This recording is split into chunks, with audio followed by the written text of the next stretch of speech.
and welcome to the show. This is the show. This is the mRNA podcast. Stands for Music Review Nerd Acumen. What's up, Justin and Ty? We get it! That was a terrible cadence, no but more. I'm going with it. No more.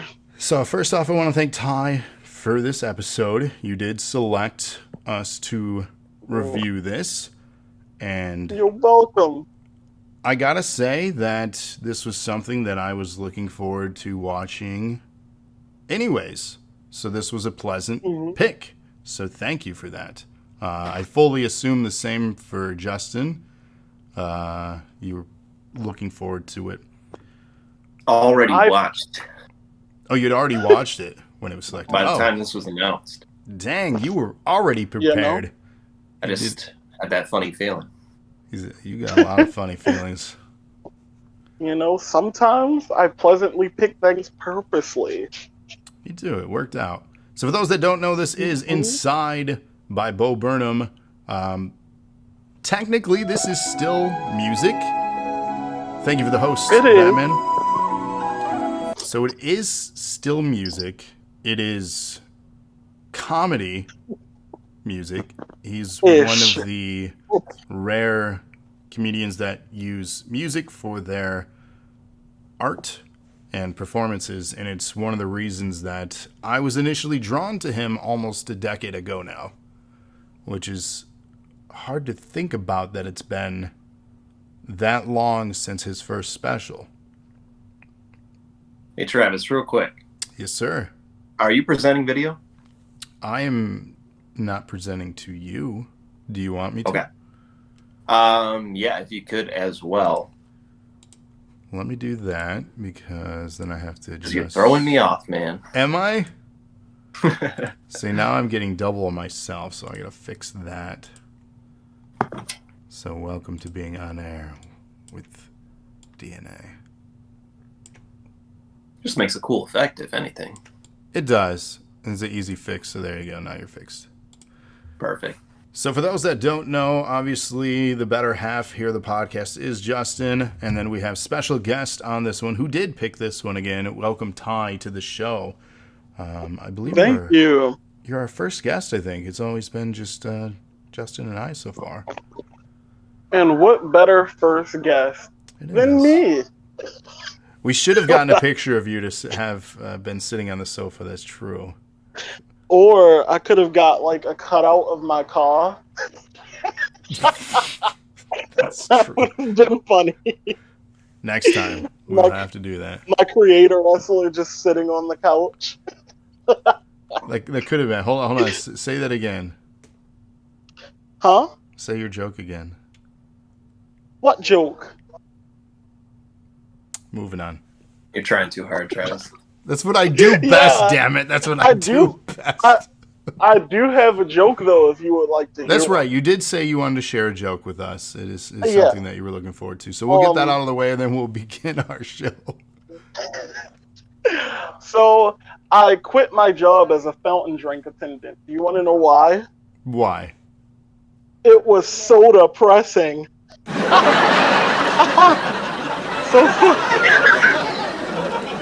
Come on!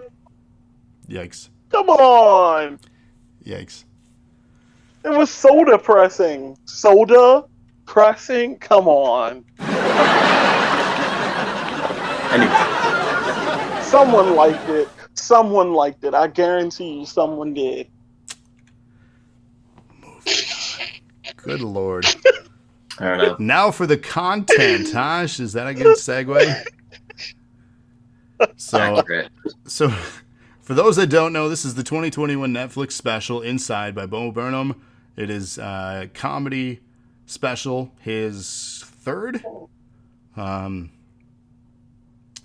fourth. Third or fourth after a almost 5-year hiatus from creating content. And this was supposed to be his return to the scene. And then the pandemic. So much pandemic. Mom says it, the pandemic. The pandemic. So much of that. So really, we didn't know what to expect with this. Obviously, he performs in front of a live audience. How do you have a comedy special with no live audience? He answers. I was gonna say he answers the question with this special. Yeah, you become Bo Burnham, and you achieve a level of musical genius. That's all. Not too hard. I mean, I guess if you're as creative as he is, I don't know if all of us could say that's so simple. And in all reality, as we break this thing down, I don't even think it was simple for him. At least that's how it was perceived. No, and he put it all together himself, which is all the more impressive. Yeah, he mentioned that. No crew. No anything. It was all him in his all guest the lighting house. And editing. Pretty impressive. And man, the lighting. The lighting. There's some good stuff. Let's dive into the content, though. We're going to go somewhat out of order of the special itself, but this is, if you want a breakdown of it, we'll say, obviously, the track name, and then if you want to watch that particular one or listen to that particular one, it is available on Spotify and then, of course, Netflix. But content, so, Travis. Yes. Well, what is your history with Bo, then? My history itself, I mean, just the stand-up specials on Netflix and then listening to the content, right? Like, big fan before, low, medium? I don't want to say big fan because then there's expectations to that statement. Like, I know a lot.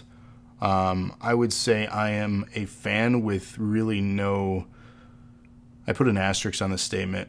I'm a fan with really no distaste or dislike. And the reason I put an asterisk is because I did go back and listen to his early stuff again recently, and I was talking to Ty off air about this, but in 2013, I don't even know if it should have flown, but some of the things that were said did, apparently, and there were consequences to that. Lana enlightened me about that as well. He couldn't perform at some college campuses because of the content of some of his songs.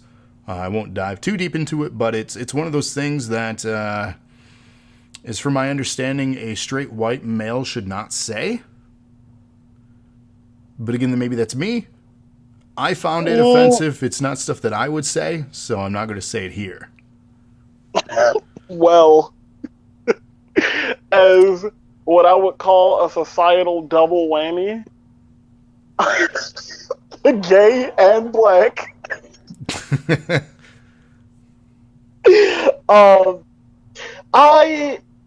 I feel like a lot of things, without touching too much on exactly what he said, I feel like a lot of things really depend on context.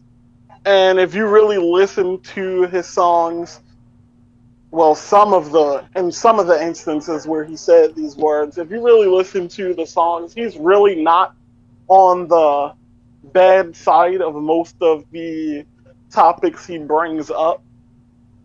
It's really all about context. So yeah, and I don't disagree with that sentiment. It's just one of those things that kind of caught me off guard, just because I feel like we've been improving as a society as far as content in that regard. And somebody that I don't want to say looked up to, but I did enjoy their work.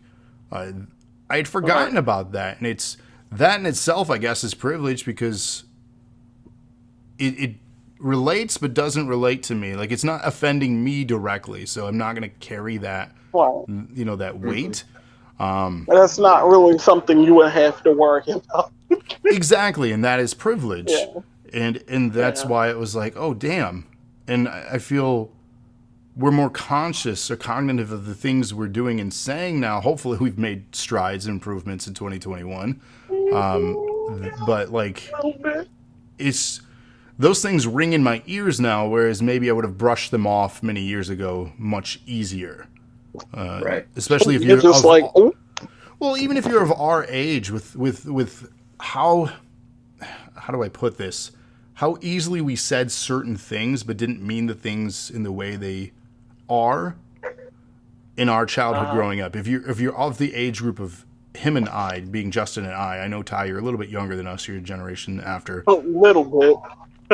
But there were things that we did and said and words that we used that we knew the meaning of, but we used it so openly that we didn't understand the negative, the true negative power behind these words, especially because we're young and naive. But it's just that shows you itself if you grew up in the 90s compared to now, what was so openly used. And again, I'm not saying it here, but if you're of that era, you understand. And I know, Justin, you understand. Yeah. Mm-hmm. So it's interesting to even go back 8 years to then to hear it. And I get your statements, Ty. It's how it's used. It was definitely a little shocking when I first heard it, because I wasn't like a fan of Bo Beck in 2013 and all that when he started out. I just recently got into Bo Burnham because Cody recommended me to him. Mm-hmm. And the first song I heard of his was called Left Brain, Right Brain. That's one of my favorites. Yeah, and in that one song alone, we've got like 2 words that have really bad stigmas, to say the least. And I was just like, what the hell does Cody have me watching? But by the end of it, I was just like, you know what?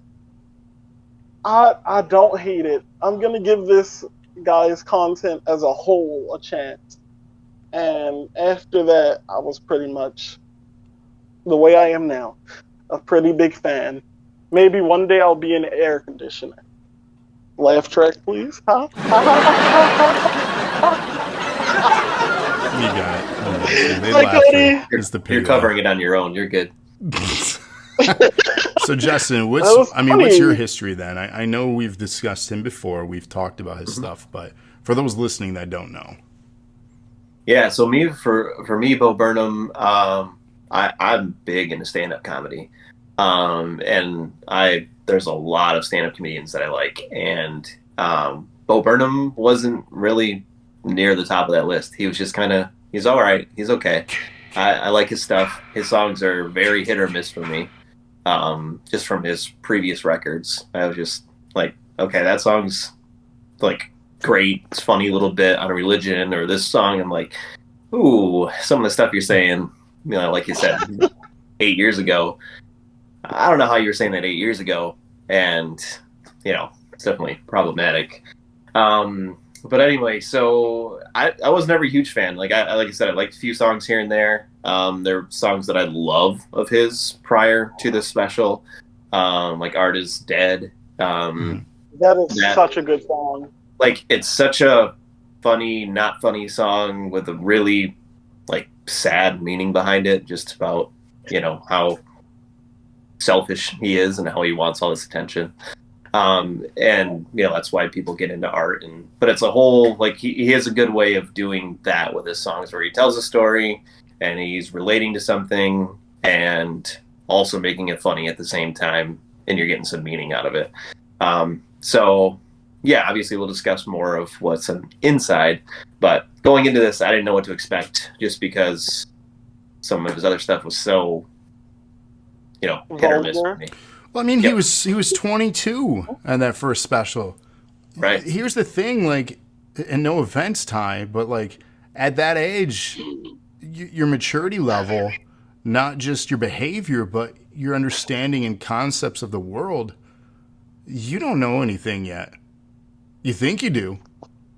And even back then, he was incredibly intelligent. He's not a dumb person by any means, and it shows with his clever writing. He is conscious of things. He is smart.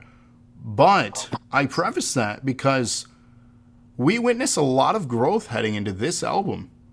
And you and I, Justin, talked about that off the air. The maturity, not obviously in age, but just the content itself. And I don't know if it was the influence of the world and everything around, if it was the 5 years off. But there was a lot of maturity happening. But before we head into the actual breakdown, which we will get to, You and I have shared that like for stand-up comedy a long time. You and I, that's really the only comedy that you and I have really shared, because in general, I don't like comedy. That's not a joke.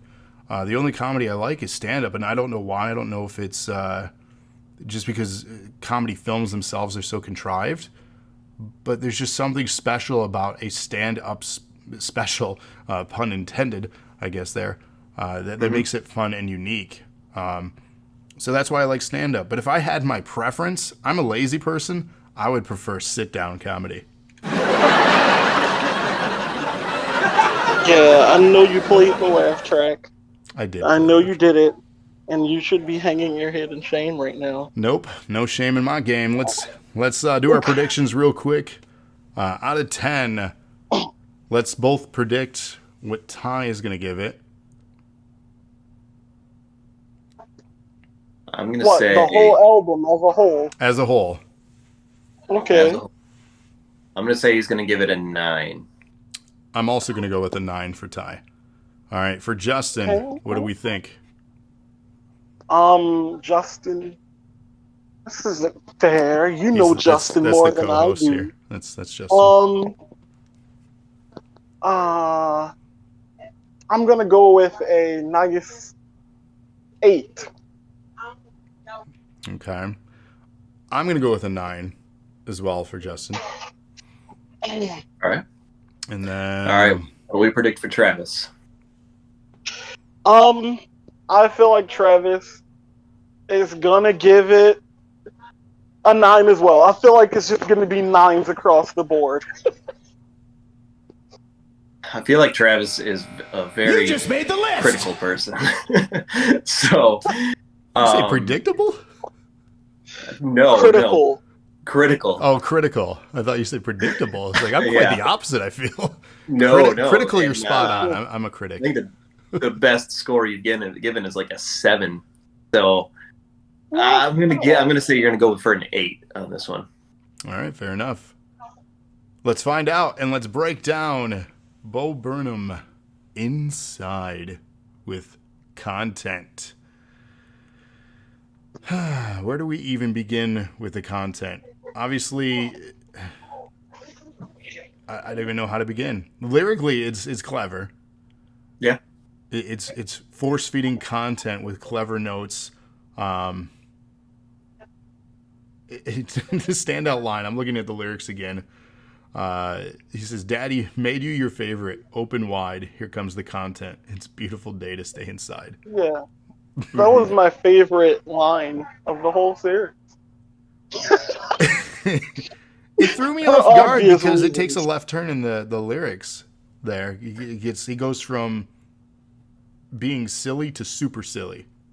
Right. Making a reference of, Daddy made you some content, open wide, kind of like he's feeding a baby kind of type of thing, but he's feeding his fans content, right? Yeah. And then even in that song, even though it's short, he says Robert's been a little depressed, which is his real name. So I just thought that was kind of funny that, he's just going, oh yeah, this is going to be funny, and it's also going to be really sad, and just get ready. That was a good intro. He references himself in the third person a lot too. And I don't know if that's just like a character thing or narcissism or like what is happening with him. And it's that's the thing, how he presents himself too. If you've watched his other specials, he comes off as a bit pretentious, but at the same time, it's a character portrayal. So like it's hard not to be perceived that way as a comedian, because you have to be into yourself. You have to be your biggest fan as a comedian. Yeah, so he fully feeds into that, I feel like. Yeah. He knows that most comedians will try to act like they're not as into themselves as they are. They act like they're not, thinking that their stories and their personal life are worthy of so much attention. But Bo just feeds into that completely. He's just like, yeah, you all want to hear what I have to say. And it's so tonally different than what we're experiencing throughout this album too, especially the video special. Again, setting the stage for everything. He is locked himself basically not really locked. I don't believe he's lived there for 6 months to a year. It's his guest house. I fully assume, because he has a wife or a girlfriend. Do we know? I think Not it's sure. I don't know. Lana was looking this But, up last night. He has a significant other. I don't know if he's married or not, but they live together, and this was his guest house. So I don't know if he locked himself in there for 6 months or a year to create this. That's the idea that is presented here. So the tone of this one is very contrasting to a lot of the tone of the lyrics. So Lana's his girlfriend. Girlfriend. Girl. Girl. So with this, it's just so tonally different than what's to come, and Girl. I think that is a representation too of the course of this pandemic for a lot of people. I'll be 100% transparent. I remember specifically it was your birthday week, Justin. Yeah. That everything went down. I remember Right. that week, seeing world events start happening, and I'm like, shrugging my shoulders of things, making light of a very dark situation, and kind of getting excited in the back of my mind, even though there's tragedy happening, that I'm going to get some time to work from home. Because I've always liked that idea from just kind of sitting at home in my pajamas and working, like the epitome of lazy and being paid for it. So, Cody with the sound effects. How did that turn out for you? Well, and that's the thing. I think that song opens kind of with that upbeat tone, and then the effects of the pandemic as we really start to realize. Cody's just interrupting the whole podcast with sound effects. Yes. Cody, you're killing me. Don't you shy away. I love you, left brain. Where was I going with that? I think we just didn't know what long road that lied ahead with this. This has never happened in any of our lifetimes. And I think that's where we see the evolution of everything start to play out with his character as we go on with this. So I think I really needed to set the tone with that, because what you're getting here with this track is definitely not what's coming as we continue. So, yeah, I don't necessarily agree that it's not in line with what's coming, because it's just basically, I mean, it's an intro saying, Daddy made you some content, just get ready, here it comes, here's what I've got for you. I've been a little depressed, here's what I've put out there. So I don't really think, I mean, the rest of it is, like I said, we'll get into the details of some of the other songs, but I do feel like it's kind of in line with what the special presents overall. Just kind of getting into the special, saying, here's what's come, here's what's coming. I've been depressed, and obviously some of those songs speak to that. Right. And I've been locked inside. Here's what I put together for you. So overall, I think it's a great intro. Oh, I agree. It's a really good intro. I'm not saying it was a bad intro or doesn't appropriately set things up. It's just I didn't know what to expect, and that was a good opening. But then we really start to get into it, and that's when I start to figure out what this is about. And you get hit with the feels. All the feels. We get hit with the comedy if we want to move on to the next track. So comedy is our next one on this.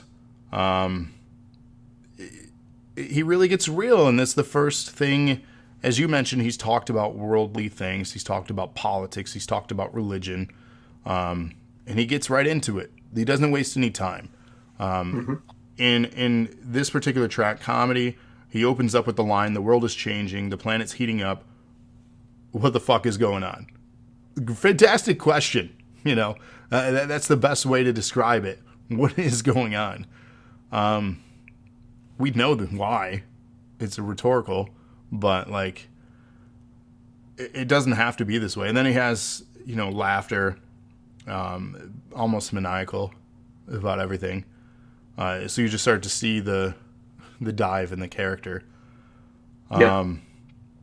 Rearranging, it's like everything happened all at once. Then again, emphasizes what the fuck is going on.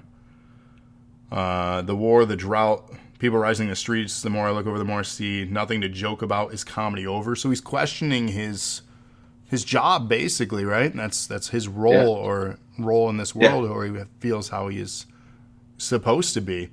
So he's questioning his own existence, almost, not quite existential crisis, but like really questioning, I guess, that.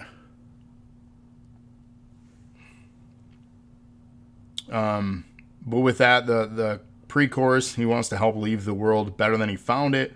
He feared that comedy won't help. So again, questioning is what he does. My favorite line, though, and this is where he goes from real to silly in the split second. And this is why I admire his quick wit on stuff.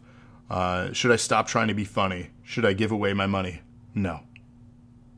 Like, it's like, okay. Yeah. It's real good. And then he questions, what do I do? He wants to heal the world with comedy, the indescribable power of your comedy. The world needs direction.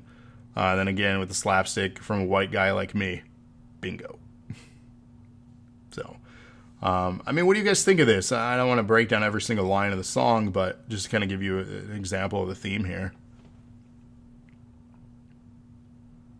Yeah, so for me, for comedy, it's just, the indescribable power of your comedy. Just obviously he's joking about how powerful he is as a comedian and that he's going to heal everything with his jokes. So I thought that was really good. And then, he says, should I be joking at a time like this? Which is obviously kind of the theme of everything. There's a bunch of crap going on in this world, and he's just trying to do what he can and what he knows how to do, which is tell some jokes. And says the world needs direction from a white guy like me, which obviously, I'm a special kind of white guy, he says. American white guys. It's just super funny because, again, he's making it about himself. And then, his joke about, what should I do if I wake up and my house is full of smoke? Just call me and I'll tell you a joke. And just really random, weird, quick-witted, funny stuff. Just great song. I mean, I feel like the first few songs on this album, but really this special, were just really great as far as kind of being all over the place, talking about topical issues, self-reflecting, and basically, should I shut up? And no, and then he just keeps going. I love that line too. Should I just shut the fuck up? Right. I'm bored. And then he goes back into it. Yeah. Like, it paused for a moment, and I thought the song was really over. Like, he was like, so maybe I should just shut the fuck up. And then it pauses, and I'm just like, oh, okay, I'm bored. And it just continues. I'm like... It's just like, this is the political stuff that it's like, damn, is he spot on. Like the line where he says, American white guys, we've had the floor for at least 400 years. So again, the line, so maybe I should just shut the fuck up. And then he'll be damned if he's not accurate some more, because he says he's bored. And that's like, I feel like like we try to be good and then nope, ain't doing that. We're going to... And it's even funnier because you got two white guys here breaking this thing down. So, like, we can't just shut the fuck up. Like, this is the irony of it all. So, two special kind of white guys. Exactly. Very special. I think the way the world works really adds on to that whole narrative. It's the sock puppet is just it's perfect, but we'll talk about that later. I do love the sock puppet. Yeah. There was a line that I thought he was going to say in that. We'll get to that. Anything else we want to add to comedy? Besides the fact that it was a very good song, really not much else. Yeah, I enjoyed it. I don't have anything bad to say about it. No. Yeah, Cody, he can grow a beard now. He can grow a beard, yes. Man, Yeah. like there was a lot of symbolism too of Jesus in this too. I thought that was quite interesting. We'll dive into it as we go on. There are bits in this too between songs, and we're primarily talking about the songs themselves. But there are moments between the tracks, and if you have notes of that, Justin, let me know. I didn't take notes on anything as far as the in between. But he basically, on a quick synopsis of it, he talks about doing this special, talks about like the challenges of doing this all himself, living in the guest house. You see some of the struggles.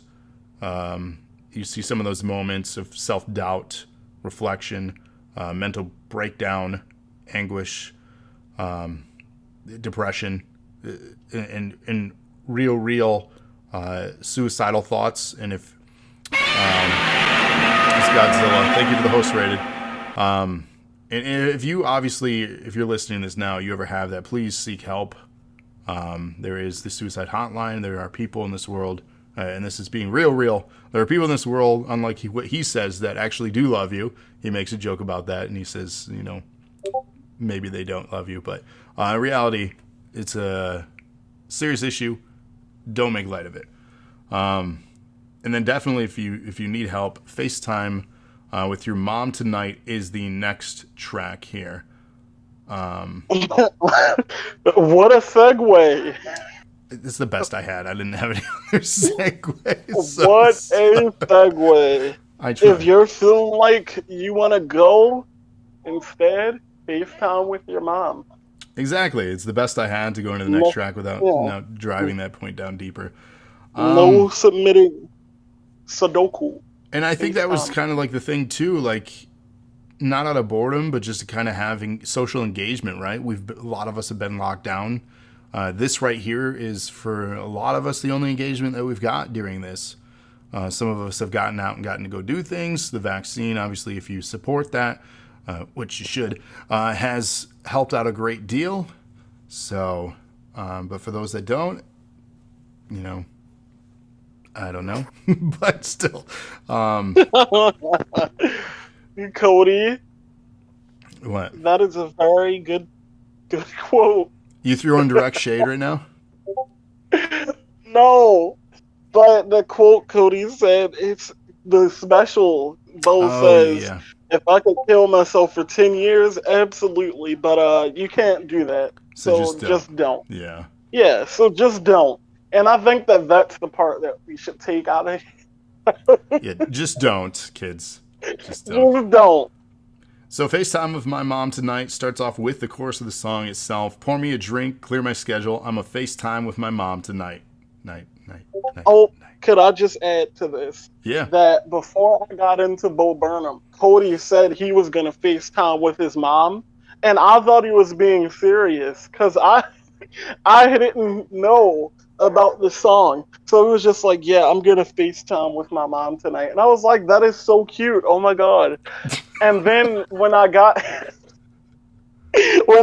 into Bo Burnham, I heard this song. And I was just like, Cody, did you actually FaceTime with your mom, or was that a song reference? And the results may shock you. I should have gotten a cricket sound effect.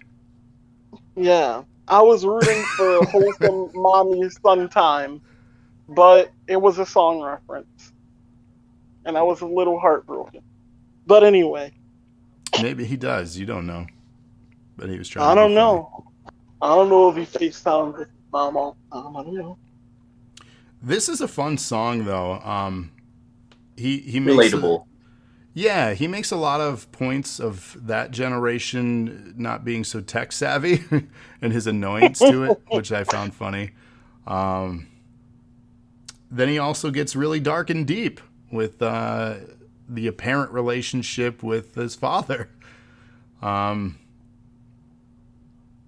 There's a line where she says, "Oh, look who's here. Say hi to Dad." He says, "How you doing, bud?" I say, "I'm not so bad." And that's the deepest talk we've ever had. I'm like, damn. And that's the relatable that Justin just said. I'm just like, yup, Oh, Damn. everyone's just got daddy issues, you know. Who don't? Who don't? Raise the hands. Nobody. If the hair is wet, he's just like, I'm she impressed answers the though. phone. He references that she's using an iPhone 5. I An think iPhone 5 in 2021? right. Shit. That's the joke. Yeah. That his mom is using outdated technologies, blocking the camera with her phone, not realizing that he can see her while her hair is wet, and she feels the need to recap Blacklist. And so, yeah, it's all this, all these things that, I'm just understanding how to use this new technology, and I forget that everything that comes with it. So that was also very relatable.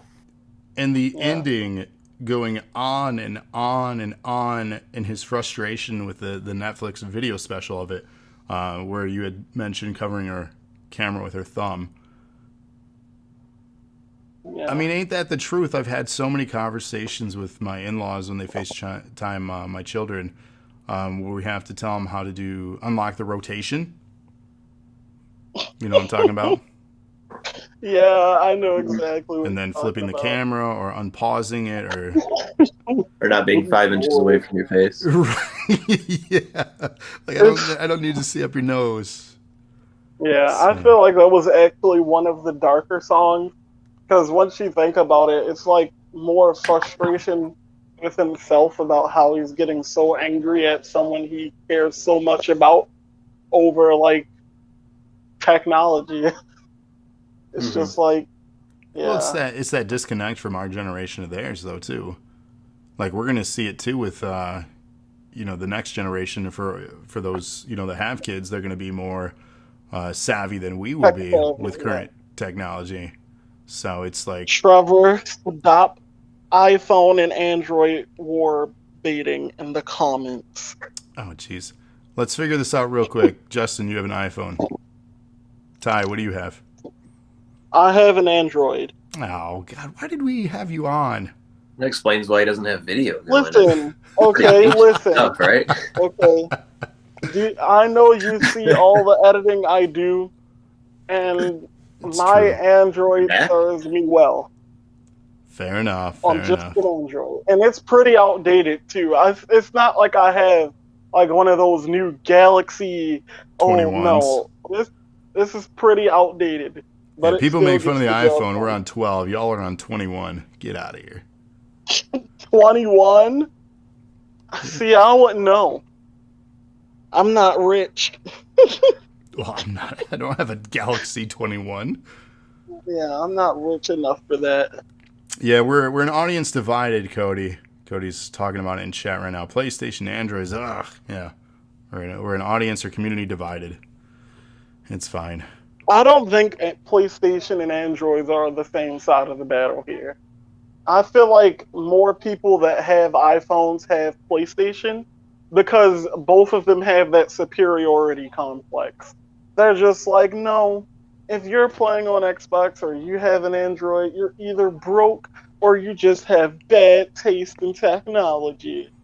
And every Well, here's what I think. I think it's just how the world works.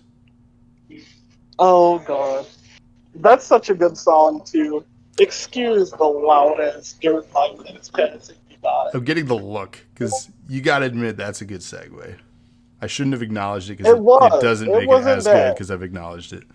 Better than the last Yeah, one. I'll give you Okay, that. we're it we're was getting not better bad. as It But we you was set go. the way bar better pretty than low, the so one Hey, whoa, where whoa, you whoa! said instead of killing yourself, call your mom. That's how the world works.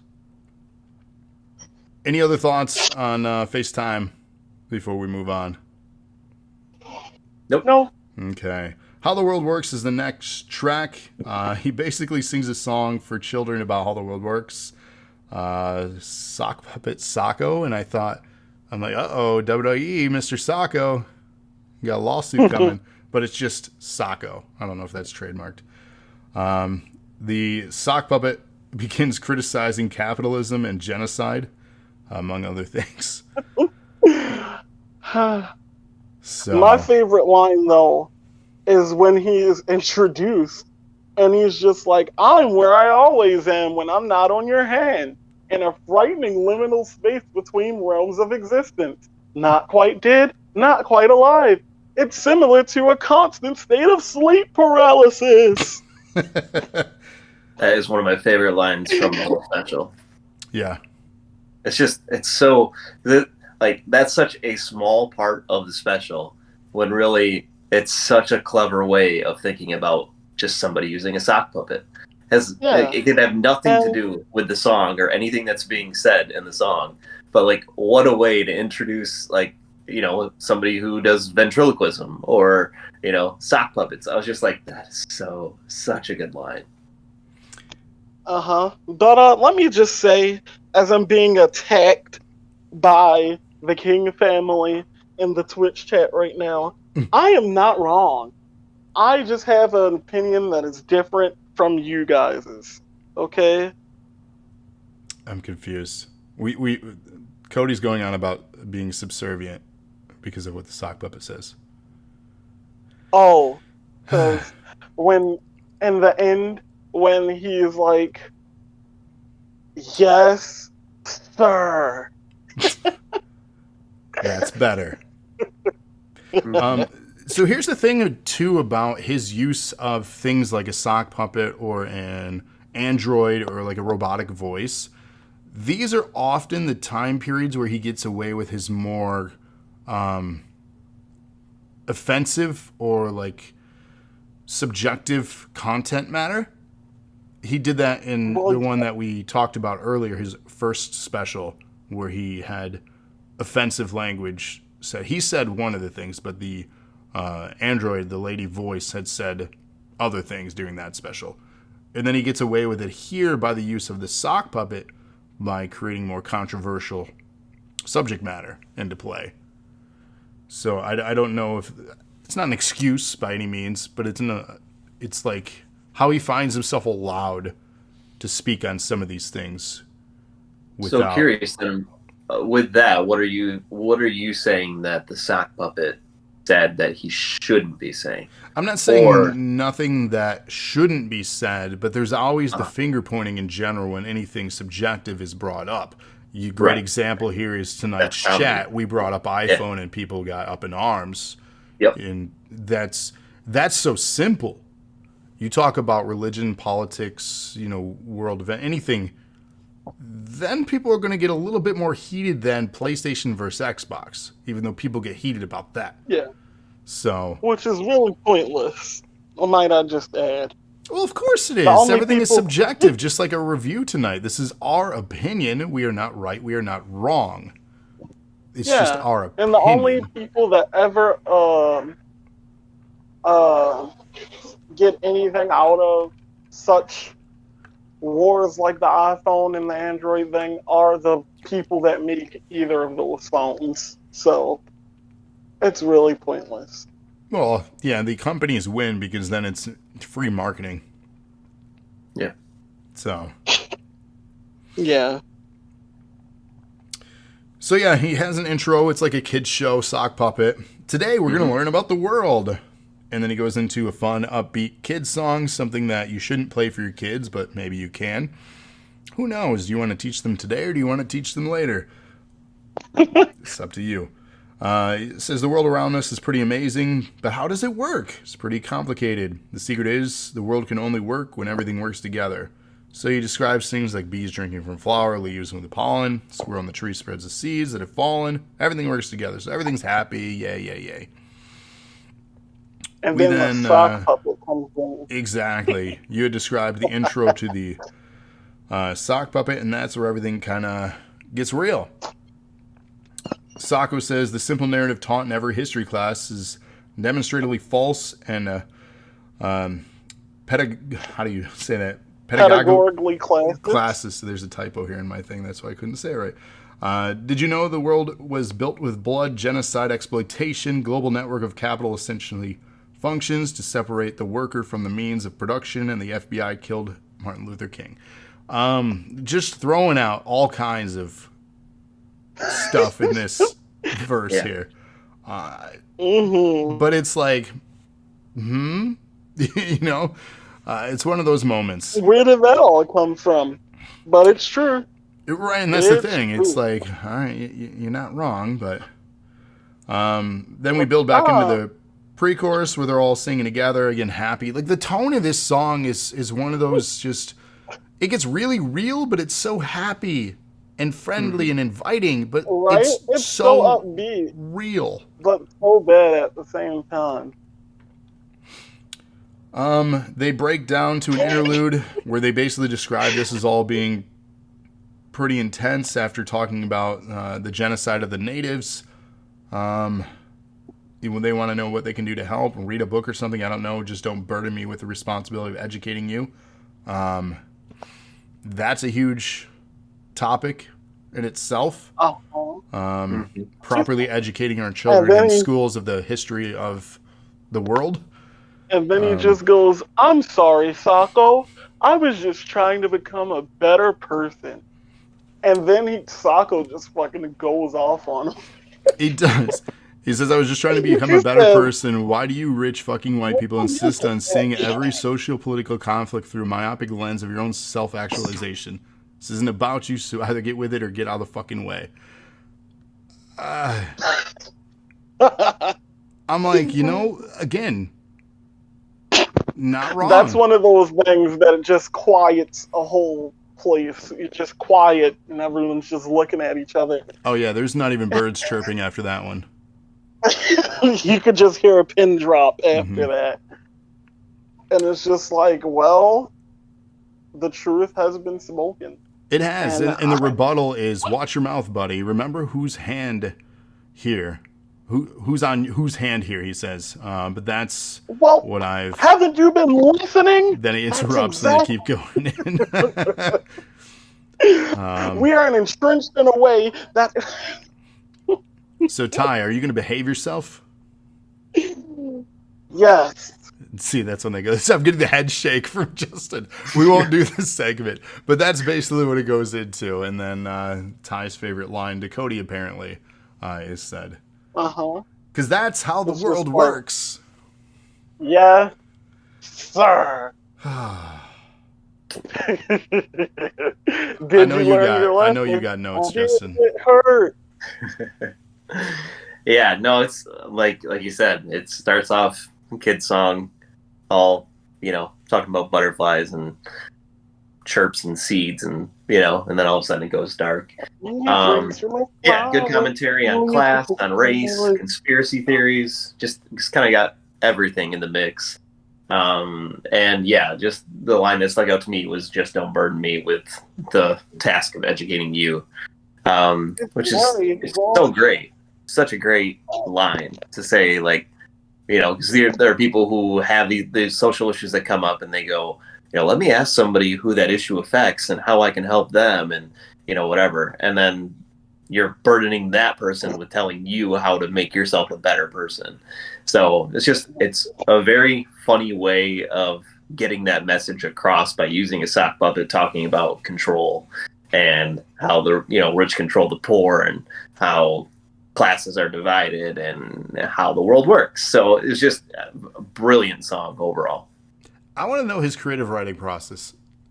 Like, at what point he was like, you know what, I'm going to use a sock puppet for this part.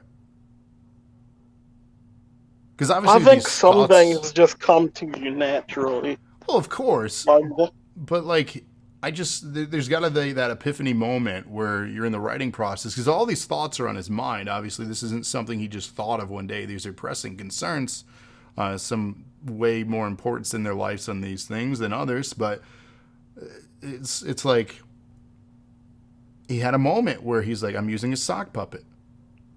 And it's a kid's song. Well, I think it's probably because of the things that he's talking about.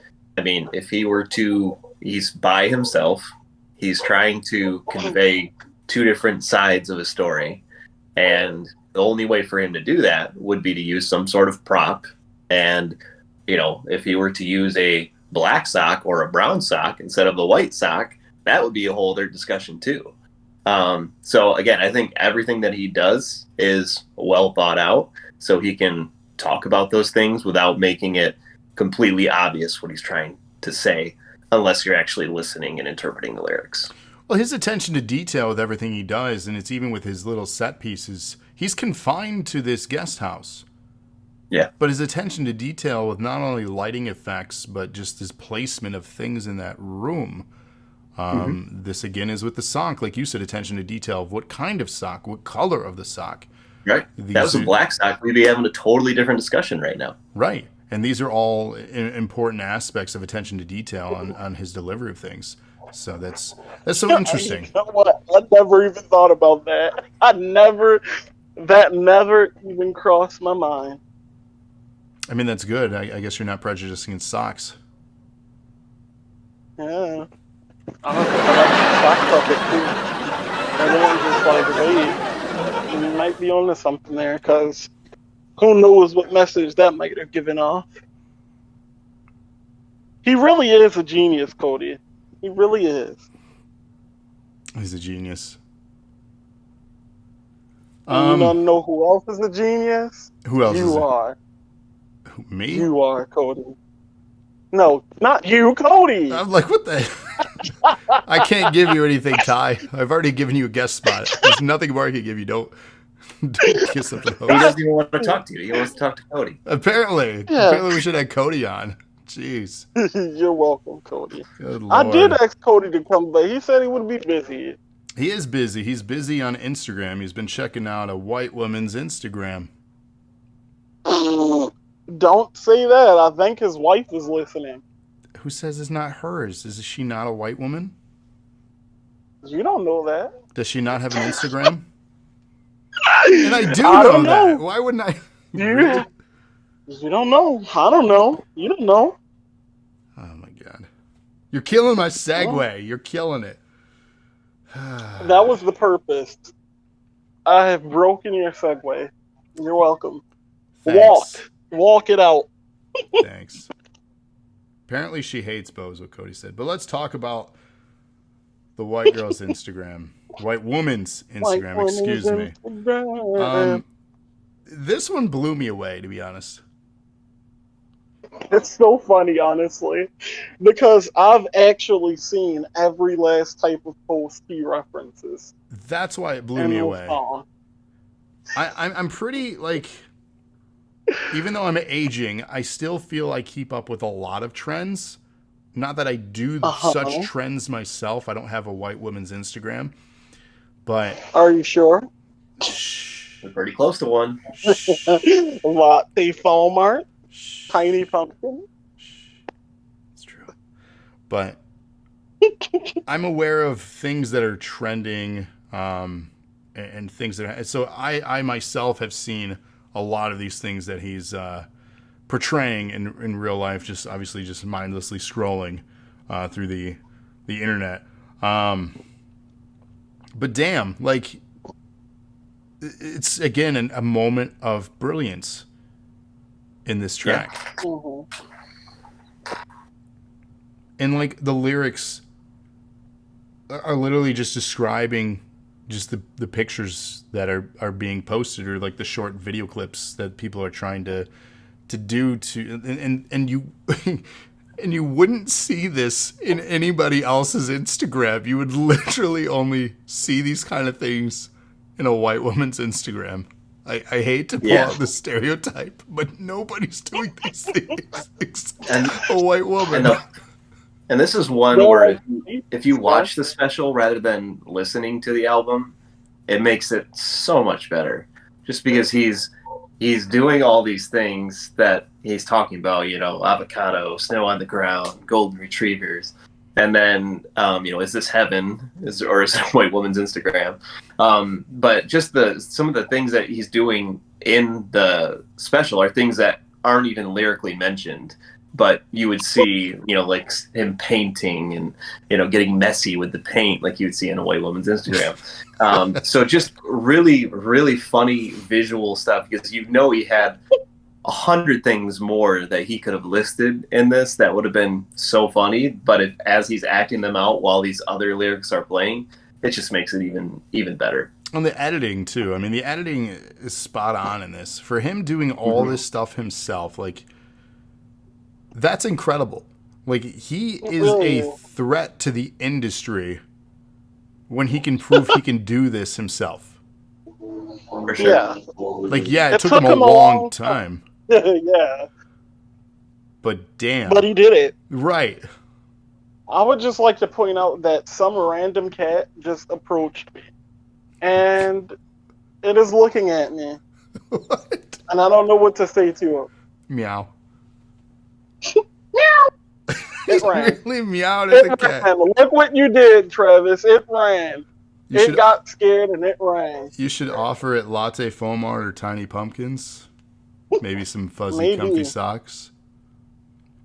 But if you were to break down the lyrics, and Justin emphasized this, and I can't agree more, you need to The cat was pretty watch the cool, though. special to fully embrace this content.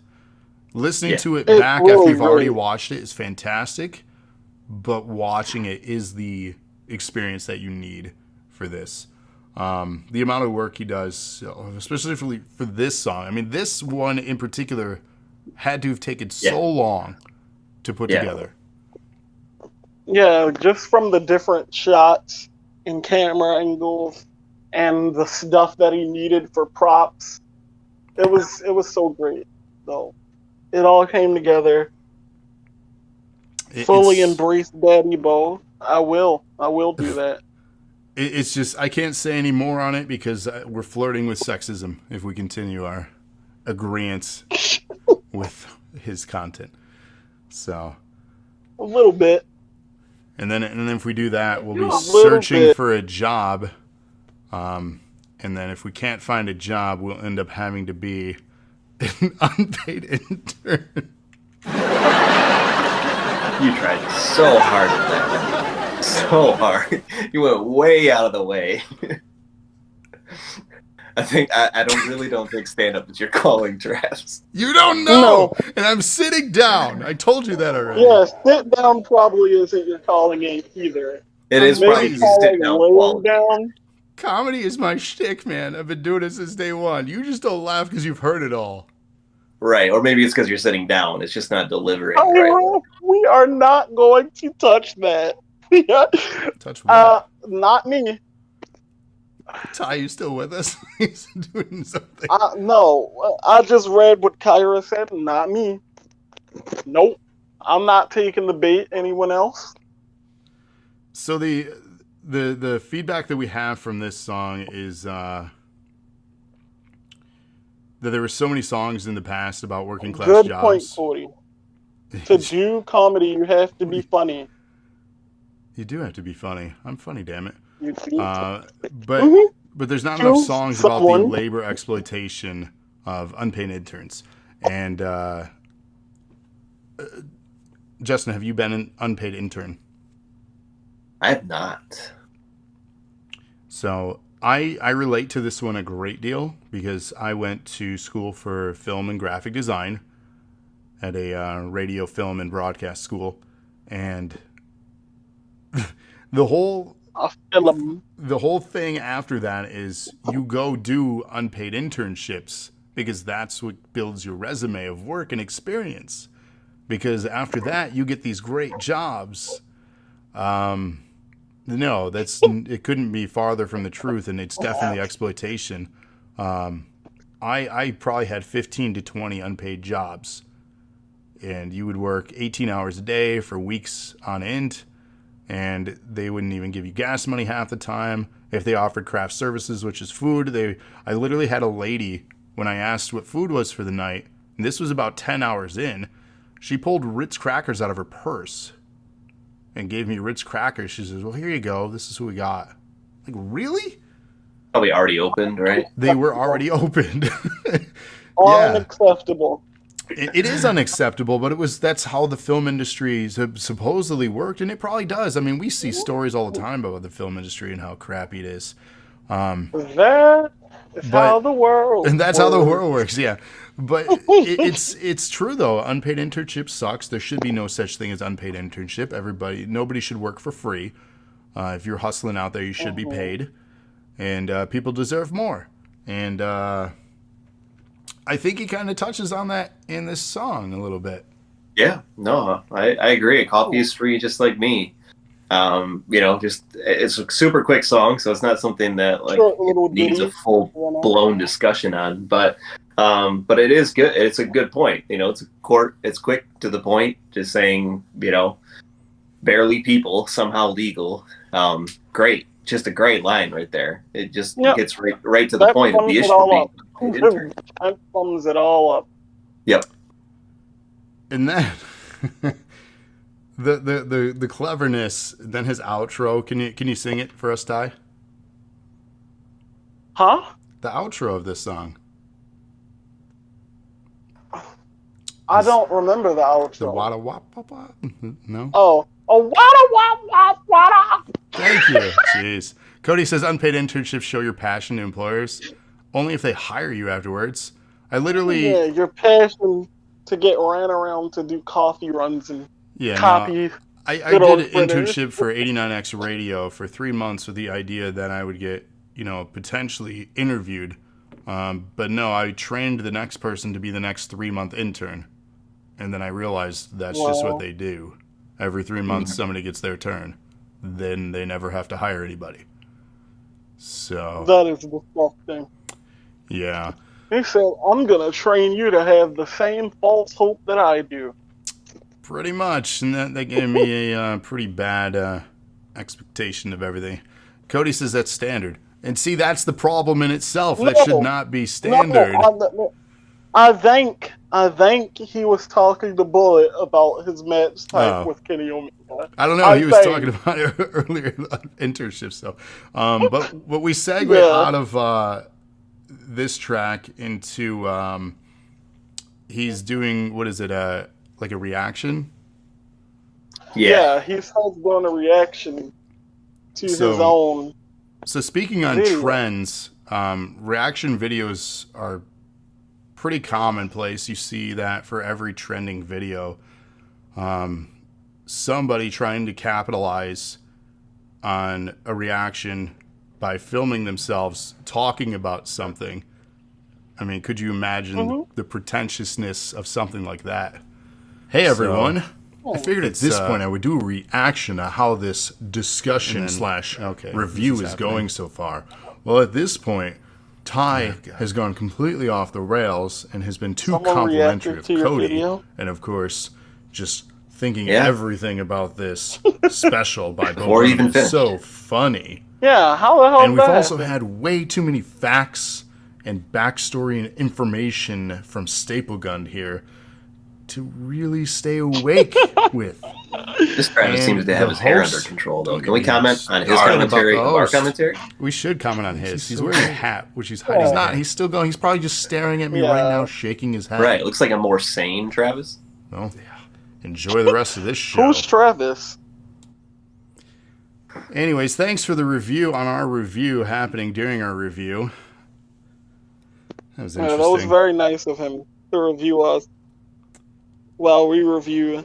Gonna make some money off of that little segment of the show. But you know who has an awful lot of money? Oh, Bezos. He's getting it. That was not a bad segue. Yeah. Let's take this one away. Ty, I know you wanted to talk about this. I did? You talked about it. You liked it.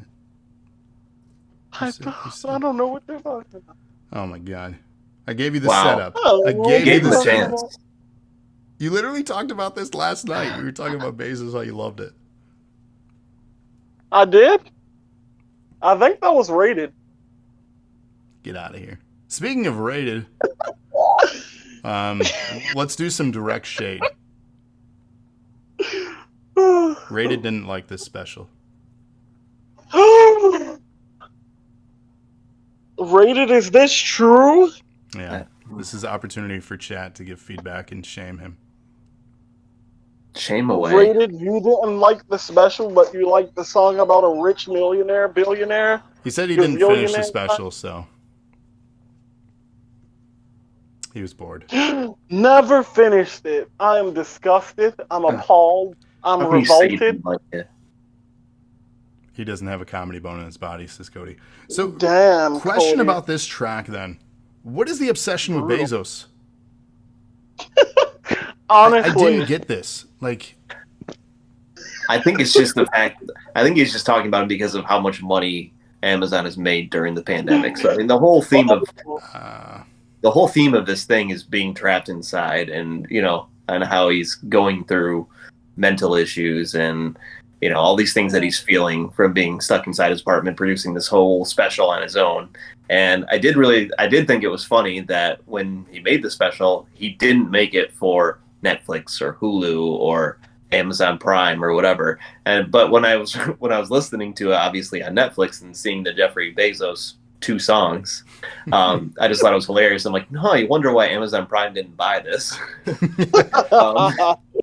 It makes perfect sense why they weren't interested, and Netflix bought it. But anyway, I just thought it was just funny commentary. Amateurs can fucking suck it. Just talking about all the other millionaires and almost billionaires that are not quite at that Bezos level. So I just thought it was just funny poking at Bezos. I mean, rightfully but so.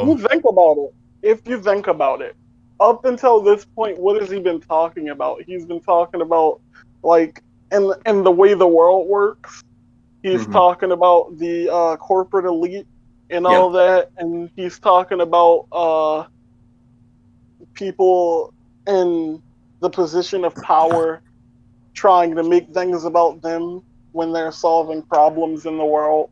You mean like a dude that Jeffrey could solve Bezos. problems in the world and instead is flying out to outer space? But he doesn't. Yeah, but instead he'll talk. It's performative activism. They're talking about things they could do there. Like when Jeffrey Bezos went into outer space, he came back and he was like, "Oh, when I was looking down on the world, I seen how badly we polluted it." While Amazon being one of the top contributors to pollution in the whole world.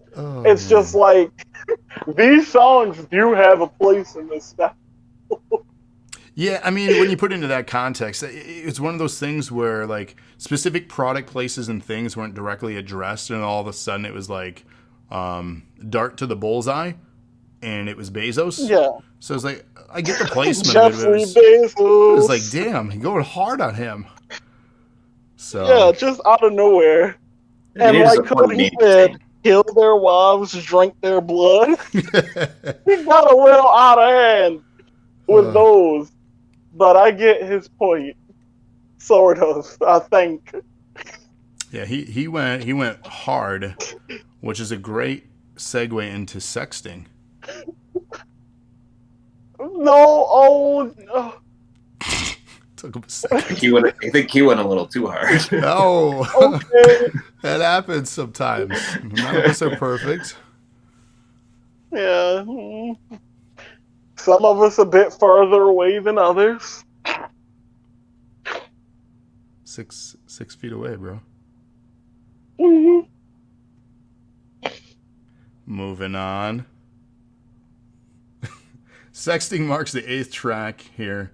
How do you even describe it other than the act of? For those unfamiliar with sexting, let's not describe. Ty has volunteered to describe. I did not. Oh, you know what? I did, and you know what? He did. I'll describe it right now. Please do. So, you know when you're just like, yeah. So I hope that clears it up. Man, that's so detailed and descriptive. Right? I hope everyone caught that.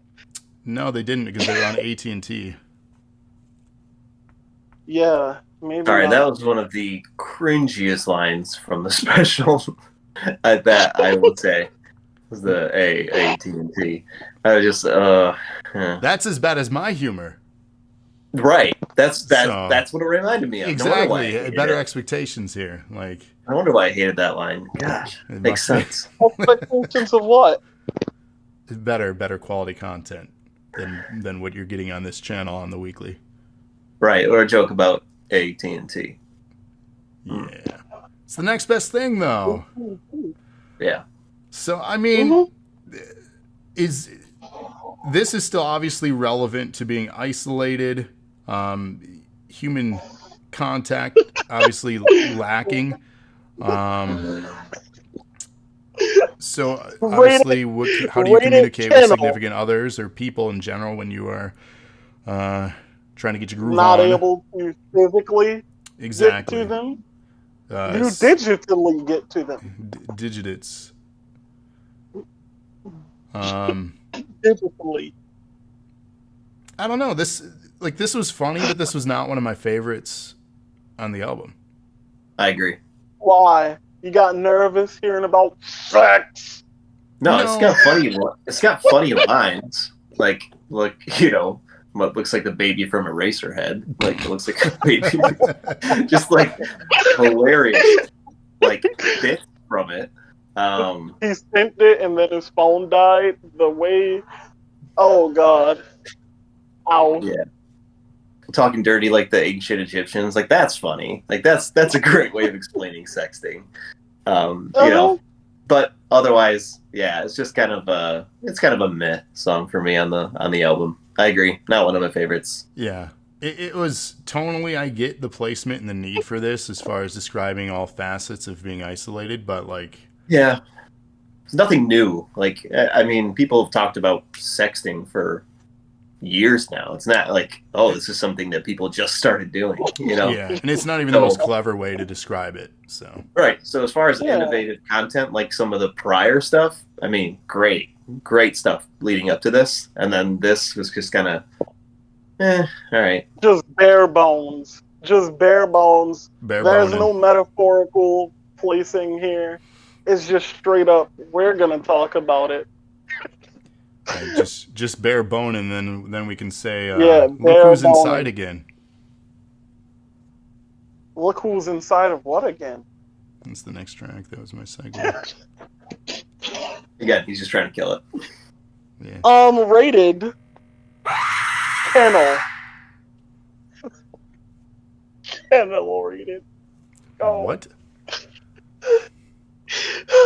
Train derail. Moving on. Look who's inside again. At this point, we start to see really like the mental breakdowns beginning to happen for the story here that he's trying to tell, or the character that he's portraying in this. Mental breakdowns, depression are starting to come through. We're seeing it about 6 months into this project. He said he didn't know how long it was going to take. Which we know at the end of this is over a year, but he's unkept. His hair is his hair's getting long. His hair is herring. It is, and so I mean this song basically describes that, right? Trying to be funny, stuck in a room. There isn't much more to say about it. Can one be funny when stuck in a room? Being in, trying to get something out of it, making faces, telling jokes, making little sounds. So like, oh, that's the little sound he made. How did that go? I'm not gonna do that again. Oh, come on! One more time. I'm feeling. No. Boo. Boo indeed. If you didn't catch it, you didn't catch it. Everybody who caught it, comment something. You're a part of a special club now of people who caught the weird ass sound I just made. That's true. So this is another one, like, this felt more like a segue into the second act of the story here, as opposed to, like, another creative genius track. So I don't know how else I felt about this one. So for me, I thought it was good. Look who's inside again. Basically, just he, as you learn like later on during the special, that he was kind of away from everything for a while. For a few years, he took a break from comedy and performing, and look who's inside again. He's basically stuck where he was when he was ready to go back out and kind of do things. So kind of spoiler alert on some later songs, but yeah. So for me, basically, and then going back out or going outside and then coming back in, and then the police come and say, "Come out with your hands up. We've got you surrounded." Basically, meaning that he knows it won't last forever, and that he's stuck in this situation for now. He's going to make the most of it, even though he's not in a good mental space. And so for me, I thought it was a good, like you said, good transition song. It wasn't anything super long, but a good transition to the rest of the special. Yeah. As are most things in the special. Just everything flows so well into each other. They did. His segues are much better than mine. He did mention he gave up doing this stuff for 5 years. He was having real bad anxiety and panic attacks while on stage. He got himself better, and it was January of 2020 was what he said when he was ready to go back on the road and do this all again. And as we mentioned already, March of 2020. Yeah, he said the funniest thing happened, and then the damn pandemic. He had another attack on stage. So, but yeah, this is a good transitional track. It wasn't problematic. He looks at his notes every time to see is that the title. That's a bad one. We get serious again as far as content goes. This kind of made me think about his early content again, as far as what he used to write about. So obviously still on his mind, but maybe even more so now as he's aging. That's at least how I understood this track. Yeah, I thought it was a good track about cancel culture and about mistakes that he's made in the past. It's kind of a funny way of saying I'm sorry, and just kind of saying, like, I have gotten in trouble for some stuff that I've said before and it was wrong. And now he's thinking back about an Aladdin costume that he wore when he was a kid, and should I have done that? Yeah, I was gonna bring that up. Yeah, but it's still in my mother's attic. He said I'll probably just burn it. Oh wait, I shouldn't burn it because then that's a whole other thing. So yeah, I thought it was good. It was just funny. It was a really good way of just saying, hey, I probably should have been called out for a lot of more things than what I've actually been called out for. And I'm sorry, I'm changing, I'm becoming a better person. And I mean, I thought it was just a very great, clever, funny track about especially a ton of issues that we see in society today. Yeah, it felt kind of almost like an apology, but not one that makes you feel bad for them. Like, usually when influencers and big names apologize for the things they did in their past, they do a little sad video where you're supposed to feel bad for them. You're like, oh, we're sorry. But for him, he kind of apologized in his own little way. He allowed you to laugh along with him if that's what you wanted to do. But he also presented you with things that he did that he could, should, and still can be held accountable for. Yep. And yeah. The fact that you've described influencers and celebrities as almost like a trend of apologies is just sad, really, when you think about it.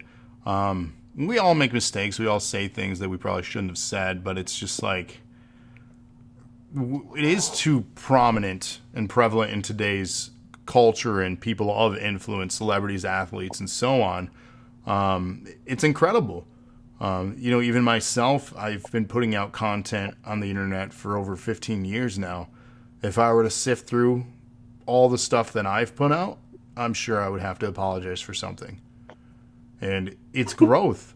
All of us are growing, and I think you said it best, though, for his own unique way for him to apologize rather than some of these influencers playing the victim almost in their apologies Yeah, because they just want their money still. yeah. This, One of the this, worst go ahead. methods of apology I've seen, though, is where they like separate themselves from the person that they used to be.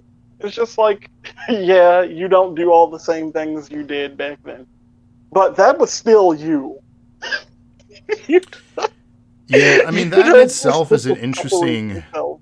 like conversation to be had though, because I mean we see it all the time, and a lot of us can become somewhat biased because maybe it's a celebrity that we looked up to, or a director, an actor, a Yeah. musician. We tend to be biased and more forgiving because we admired or looked up to them or appreciated their content, and that's where a lot of the subjective arguing comes in. And some people are more forgiving and some people are not, depending on who it is or what they've done for you. And people will Mhm. ultimately be more forgiving if they've provided you with some sort of entertainment or safety blanket or refuge from something. And then that's ultimately why this is an interesting topic. And then also Mhm. there's the depth of it. How offensive or bad was the thing that they said or did? And Mhm. what are the Right. lines of forgiveness? Mhm. So And it's how many times are we going to forgive this person? right. How many mistakes can they make? And when Yeah. it's no longer a mistake. You're When it becomes just not a mistake, it's just you knew what you were doing and for and you did him, not an do it. interesting commentary on this is what are the lines of acceptance? And we talked about this in the theme at the beginning here on stuff that he said in his early work. What Hmm. is forgiven in the context of a comedian? What is okay? What is not okay? Because this is such an interesting industry as far as media in Yeah. general, where comedians, there's really no defined rules per se, but we kind of all know what should or shouldn't be said. But Yeah. in the line of character portrayal or content, or how you mentioned how it's utilized, what is Right. okay? Yeah, that's really hard to say because, especially with comedians, anything you could easily just say, oh, I was being ironic, I was telling a joke, I was being sarcastic. And it's just like, you don't know what their true intentions were when it's a comedian. So it's harder to hold comedians to standards like that. Uh, Yeah, I I don't think a lot know. of it depends on how they react to it. Like you said, like some people you get some genuine apologies out of, or can admit that they're wrong. But I mean, there are some cases like, say, Ellen DeGeneres, where like she's just, it sounds like been an awful person to a lot of people on her cast, and Yeah, her apology that she's given is basically, "I'm sorry you took it that way," and it's like, yeah. no, That's you're It was not just sorry, you're like, not internalizing that there are this many people who felt this way, and maybe it's a problem with you. Like it's yeah, time to just no. kind of step up and reevaluate. So, and there's like another example, like Louis C.K. I don't know, if you've heard about what happened with him, but he got canceled for a bit because of some things that he did that were inappropriate, and he basically has come back and said, I should not have done that in my position, and I thought it was something that they wanted, and it definitely wasn't, and I should have acknowledged that. And at least, like, you can own up to your mistakes and be genuinely apologetic. And there are some Mhm. cases where you just go, wow, they're just saying sorry to keep their career going. Yeah, yeah, and we see the that's the latter case with all a too ton. often. Yeah. That's a case with a ton. Like one, so well, YouTuber, I can say in a personal experience that I looked up to a lot. I watched all their content. I even recommended family members to watch their content, and that's Shane Dawson. And he did a lot, and it's hard to even say all that he did without missing something because he did a lot. And his way of apologizing was just saying, "Oh, yeah, I'm not that person that person is not me. I hate that person. That person did awful things. Like completely separating himself from his own actions, but at the same time trying to say that he was taking accountability. And those two just don't line up. That's not how you take accountability. And a lot of these people aren't trained to be in the spotlight or don't have a good handler or managing team as far as what they do either. Some people just will never learn, and some people will. And I mean, that's that's maturing, and that's for some of us happens when we turn 30. That wasn't a bad segue this time. I'll let you have that. It's not my best. As a snack. So there's a point where he has a moment in this where he's sitting next to a clock. Here's the thing, too. Was it actually 2 minutes before his 30th? We don't know. Right. But that's the impression we're getting here, that he's having a crisis. For some of us who haven't turned 30 yet, you don't know. I'm quickly approaching 40 myself, just 3.5 years away, and I'm having that memory come back as I was counting down to 30 to now counting down to 40. So having that crisis again, and it doesn't get easier every 10 years. Let me tell you that. It seems to become more difficult. So there's definitely empathy with what he was going through there. I understand. And that right there makes the content relatable. Ty doesn't know yet, but Justin does. Not for me, though. Y'all stay safe out there. Like, let me stop. Call me when you get there, and then you're like, oh, damn. These old cats were right. The fear of growing older is still prominent, even in me. Yes, I know. I'm like the notorious baby of NAW and DNA as a whole. Cody won't let me live down the fact that I can't do things at the age of 20, so I'm still technically a child. No, I'm not. Damn. But the fear of growing old, I feel, is universal. Everyone has time limit, and that's something that no one really wants to accept.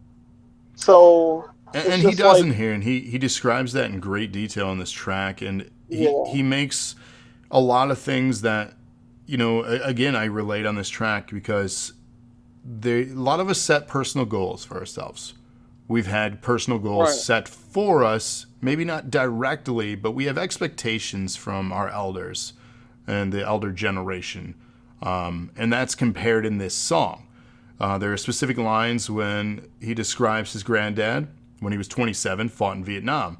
When he was 27, he built a birdhouse with his mom.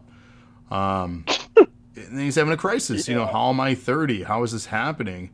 Mm-hmm. And he's beginning to, have that moment where he's now seeing the younger generation be the trending one. He's no longer, and this continues to be a topic for us for whatever reason. With almost every album we've reviewed, we keep going back to this specific topic, a reflective thing. But he says, I used to make fun of the boomers in retrospect, maybe a bit too much. Now all these fucking Zoomers are telling me that I'm out of touch. So he's like, I was a trendsetter, and now they're telling me, about things that I don't know, that I am just out of touch with things. And then he tells them that, so when you develop a dissociative mental disorder in your late 20s, don't come crawling back to me. Yeah, it's... You guys have to wait till your late 20s? Well, I mean, that's the idea, because he's obviously in his late 20s turning 30, so he's just laughing because you'll one day be in my shoes, and that's what we're basically saying to you, Ty. Enjoy it, because there will be one day where you'll be like having this conversation with somebody your age when you're our age. So it's an interesting constant. And that's the way the world works. And then you'll have moments where your stupid friends are having stupid children. Yeah.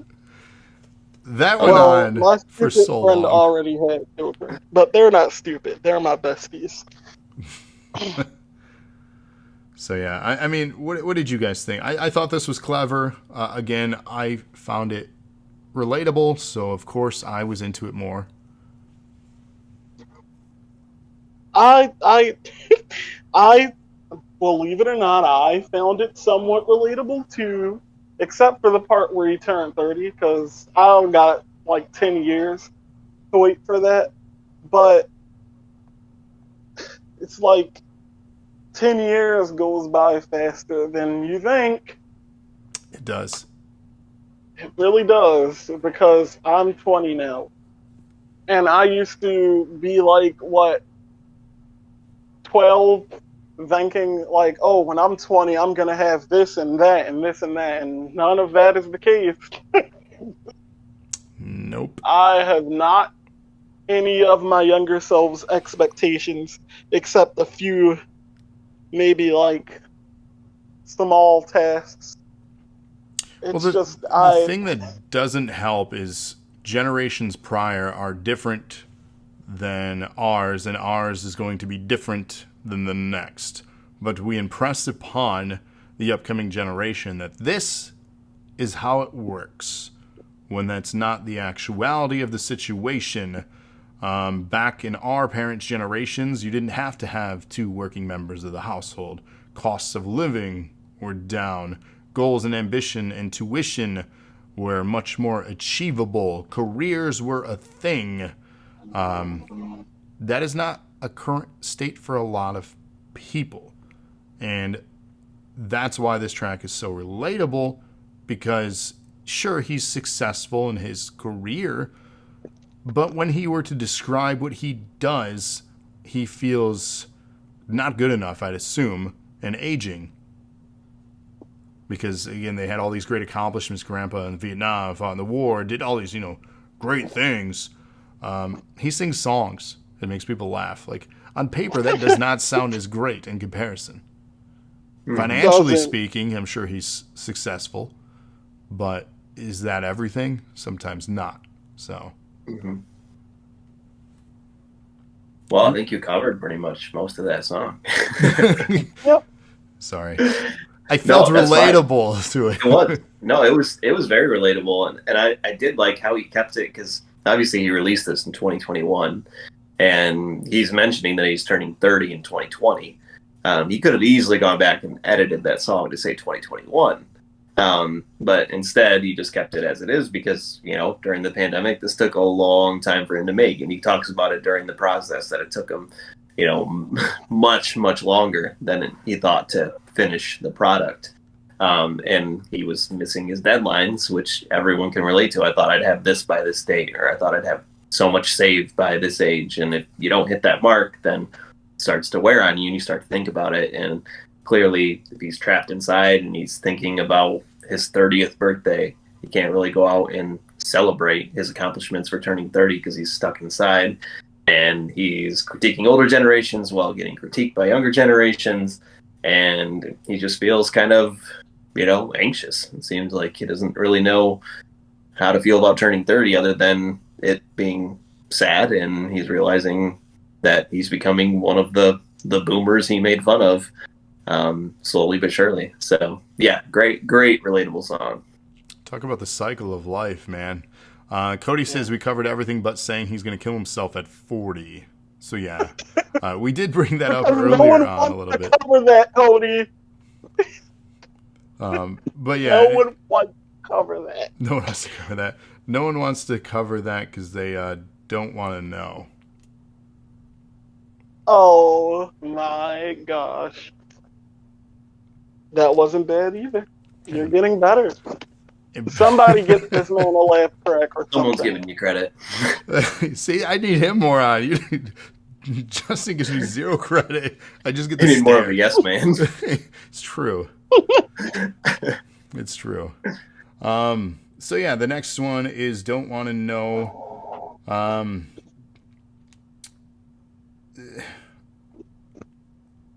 don't even know how to describe this one. I feel like there's not much to really say unless, like, this is one where you need to be watching the special to really relate to it, because it's a midway point of, of the special. How are things going?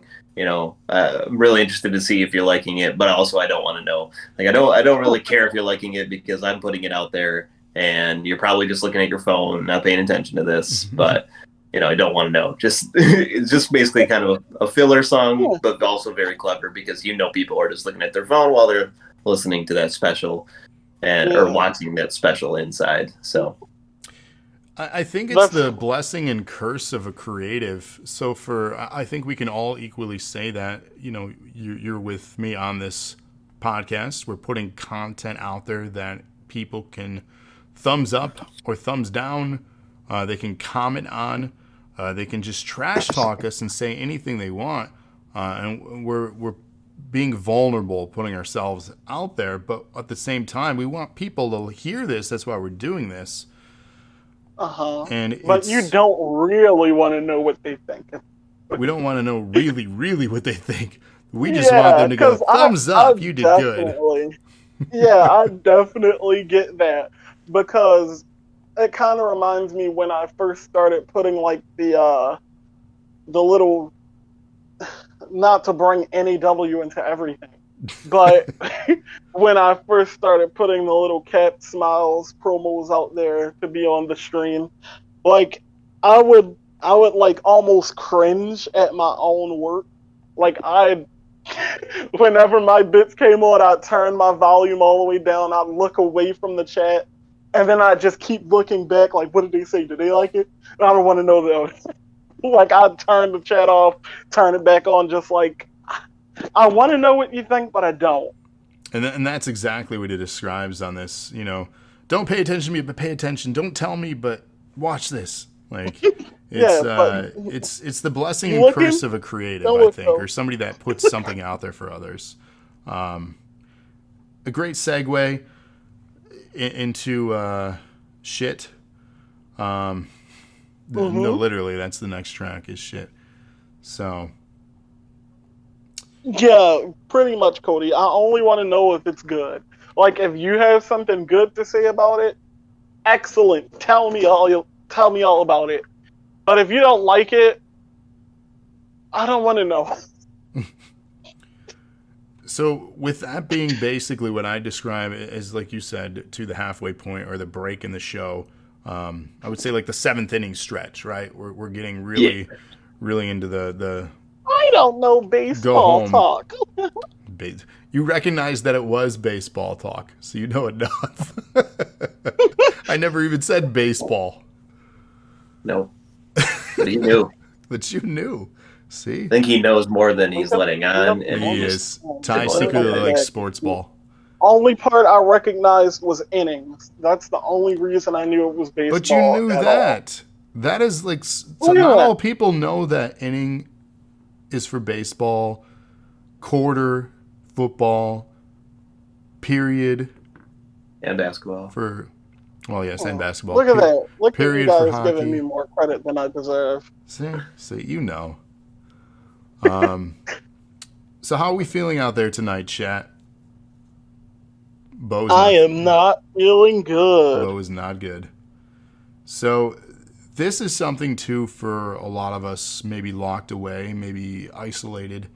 Confinement's not good for a lot of people. It's ultimately why in prisons, if you're naughty, you go into solitary. Because they want to mentally break you. Well, that's what's happening for a lot of us. Thankfully, we have stuff like this, as I mentioned. This has given me some refuge of sanity to get through this. But you just start to see, really, him completely falling apart at this point. Yep. Wake up at 11:30. Feeling like a bag of shit. All my clothes are dirty. Still, I'm smelling like a bag of shit. Why are you singing it like Kesha? Huh? It sounded like a Kesha song, the way... It is now, I guess. Your rhythm of that. Because it was like, wake up in the morning feeling like P. Diddy. That is just my luck. Wake up in the morning feeling like P. Diddy. But sing it with, wake up at 11:30 feeling like a bag of shit. All my clothes are dirty. And I'm smelling like a bag of shit. See, he's ripping off Kesha here. Uh-oh. I'm reaching. You missed the auto-tune part. It doesn't have that. He does have, Wake he up does in the use morning, auto-tune and some stuff. like P. Diddy. I'm out and laughing. I think this is one of the few that he does. Yeah, I was gonna say he's got effects on his vocals in this one. So yeah, he's basically describing he's just Feeling falling like shit. apart. Yeah, he's just feeling like shit. Everything's going wrong. He's how do you call it? Self-deprecating in this track. Mm-hmm. Calling himself a useless fuck. Asking if people are feeling what he's feeling. Hasn't had a shower in the last 9 Are you days. feeling what I'm feeling? I haven't had a shower in the last 9 days. Oh. And it's such an upbeat track too. That's the other thing too. Like it's amazing how you can do commentary on depression with a happy song. Mm-hmm. I mean, it's definitely not an upbeat feeling. No. Lyrics. I felt this one was another one that's okay. Like he really started his special off knocking it out of the park. Some tracks in the middle were okay. This is another one where it's fun maybe to sing along with, to play again, but like it's straightforward. Like it sucks. He feels like shit. Is this the one where he starts off talking, or is that the next? Just kind of talking and then he goes into singing? I think This is this one. This is this one. Yeah. He Yeah. starts, So again, it's one of those kind of transitional songs to me because he starts off talking, just explaining where he's at mentally, and then going into shit. Just everything's going to shit for him. So again, it wasn't anything super long. So I think with a lot of these, like when you get to like say comedy or how the world works, those are much more detailed songs with a lot more things to critique. I feel like this one was just kind of like, hey, here's where I'm at, and I'm gonna make it funny and musical at the end of my rant about me feeling like shit. So yeah, I don't think it's something I would weigh heavily in my scoring as far as this album, but I thought it was a good transition to at least the next song. Yeah. Big old massive duffel bag of shit. Andrea says a lot of moms on TikTok love this song for their videos. Cody missed my joke. It's right. You said it before he was here. This is a great TikTok song, I will say. Yeah. It makes sense. I don't use TikTok, so I don't know. Well, I'm just saying, if they've got minute-long videos and this is a minute or less song. It's true. Yeah. I mean, it's perfect. Uh-huh. Again, he's just trying to put content out there that you can reuse to create your own content. So, just the circle of life. Contentception. It is. But yeah, it's a good song. It's not his highest point of this album, but it's not his all-time low either. Oh, okay. Okay. That was a good one. Look at that. So the next track here, and it's the ATL, by the way, is what he says, and not Atlanta. He's hit his ATL, his all-time low, and not the band either. All-time low. Yeah, I was just about to say that. Or the song by John Bellion. It's true. So spoken intro on this one. He's describing his current mental health. He says that's an all-time low, not ATL, not Atlanta. And, I feel okay when I'm asleep. Like, when I'm asleep, I feel all right. But it's basically from the moment I wake up. He says, I just get this. And then he goes into the song, which is just a very quick, upbeat, like poppy kind of, I don't know, it was weird. Incredibly short song. I mean, I don't even know how to. Thoughts? Like I don't know how to break Honestly, it you down. could just use that as a segue. That's pretty much all it is. Justin. Timberlake. He's laughing at his own jokes. He's worse than me. I thought I That's what was I'm saying. sorry. He really didn't need the laughter. Oh my god. I'm Timberlake, so sorry. Bieber. Yeah. You've heard Time. them all. I mean, geez. This is what happens when we get When we welcomed get to past the 10 internet. o'clock. Well, yeah, that. And When then you we get, have that. and we get welcome to the internet. You're gonna get anything. Oh, That's not that good. oh, Stop it. that was awful. This, all right. You didn't I want gotta to- say it though. I think this might be my favorite song off the album. Easily for me. I love this style of music in general. And then you have the clever lyrical content and the amazing production value of the stuff that he was shooting for this. It's so good. It almost feels like a ragtime, like old-timey saloon song. Mhm. Welcome to the internet. Have a look around. We got like it's so good. It's so fun. I thought you were going to sing the whole thing. I am not gonna sing the whole thing. No. So yeah, it's just that show tune, Yeah, almost the Goodbye is showman the best carnival song, kind of dark carnival, like you said, ragtime kind of like. I love that style of music. There's a lot of artists that experiment with this style on many tracks they do. We've talked about similar kind of things with some of our reviews already. But Green Day even does stuff like this, like Misery. You remember that track? Mm-hmm. So they experiment with this style of A little bit of everything, all of the time. I mean, lyrically, like, yeah, a little bit of everything all the time. That's the internet, right?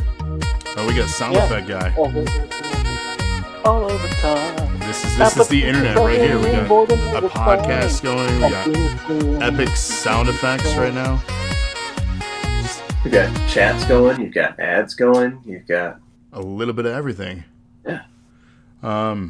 But yeah, this. We have mountains. I don't know how else to break this one down other than this is just possibly the best song.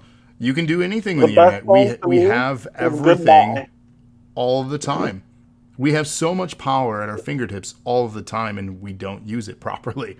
But we do whatever we please, and whatever we want to, whenever we want to put our cares aside, we can find it. We can use it. We can find pasta. I mean, we got movies, doctors, fantasy sports, like literally everything. It's amazing. Here's a healthy breakfast option. You should kill your mom. Yeah. What Marvel character are you? Take this quirky quiz. Oh, the damn quiz stuff. And literally, I'm trying to sift through this. I don't see anything that he doesn't touch on that is prominent on the internet that we would see on the daily. Right. I feel like there are, again, so many other things he could have listed, but he hits a lot of the, high points as far as, you can tweet a racial slur or, just all these just things where you can either use it for the positive, you can use it for the negative. Basically, if you don't like anything here, you'd be the first, which is, I mean, how accurate is that? Anyone who doesn't use the internet for something? Right. And you can literally use it for anything that you want. And yeah, it's such a catchy song. And it's just lyrically, it's easily the best song. Another masterpiece. Well, here's the thing, too. He talks about it, too, in the bridge of the song. It was not always like this. And this is that generational thing that we're going to talk about here again. Ty, you're of the generation. The internet's been prominent your entire life. Yeah. That was not a thing for us when we were little. No. We did not have easy access to the internet. The internet was implemented into my like kindergarten curriculum. Yeah, Like it I was. vividly remember There was playing no. Starfall.com. There was no public access internet that was prominent in households when we were in kindergarten. There was the internet that's been around a long time, but the way He it's said it conventionalized just now. used to be chat rooms, blogs. Travel blogs. Catalogs, travel blogs, a chat room or two. Yeah. It's and he said circa 99 is when it all like kind of changed. And that's funny too, like the early days of internet for me were looking stuff up for reports, AOL Instant Messenger, games on like trying to think, was it Yahoo? Trying to think Oh what my else. gosh, Trevor, you're back. We missed you so much. What else, Travis? What else? What? What else did you or Zanga, then MySpace. No comment. Adult content, you said? I didn't hear you. Oh yeah, I said no comment. Oh yeah, that's kind of where I was getting at. Oh, he keeps breaking up. Is he saying adult content? No, I didn't hear that. I keep hearing Justin talking about he uses it for adult content. Only, I right? don't know. That's what it's for, right? Well, they didn't make it for nothing. It's true. Morpheus, ShareBear, LimeWire, Oh, downloading all the albums you could download. I knew people that had just gigs and gigs of albums.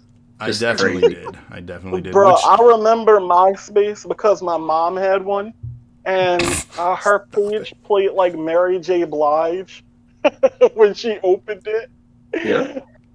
Yeah, like her page had Mary J. Blige. speaking of, did your mom music. sign your And slip so you could be on the episode tonight? yes, The following announcement she has been said paid for by that the I better call her when I got here.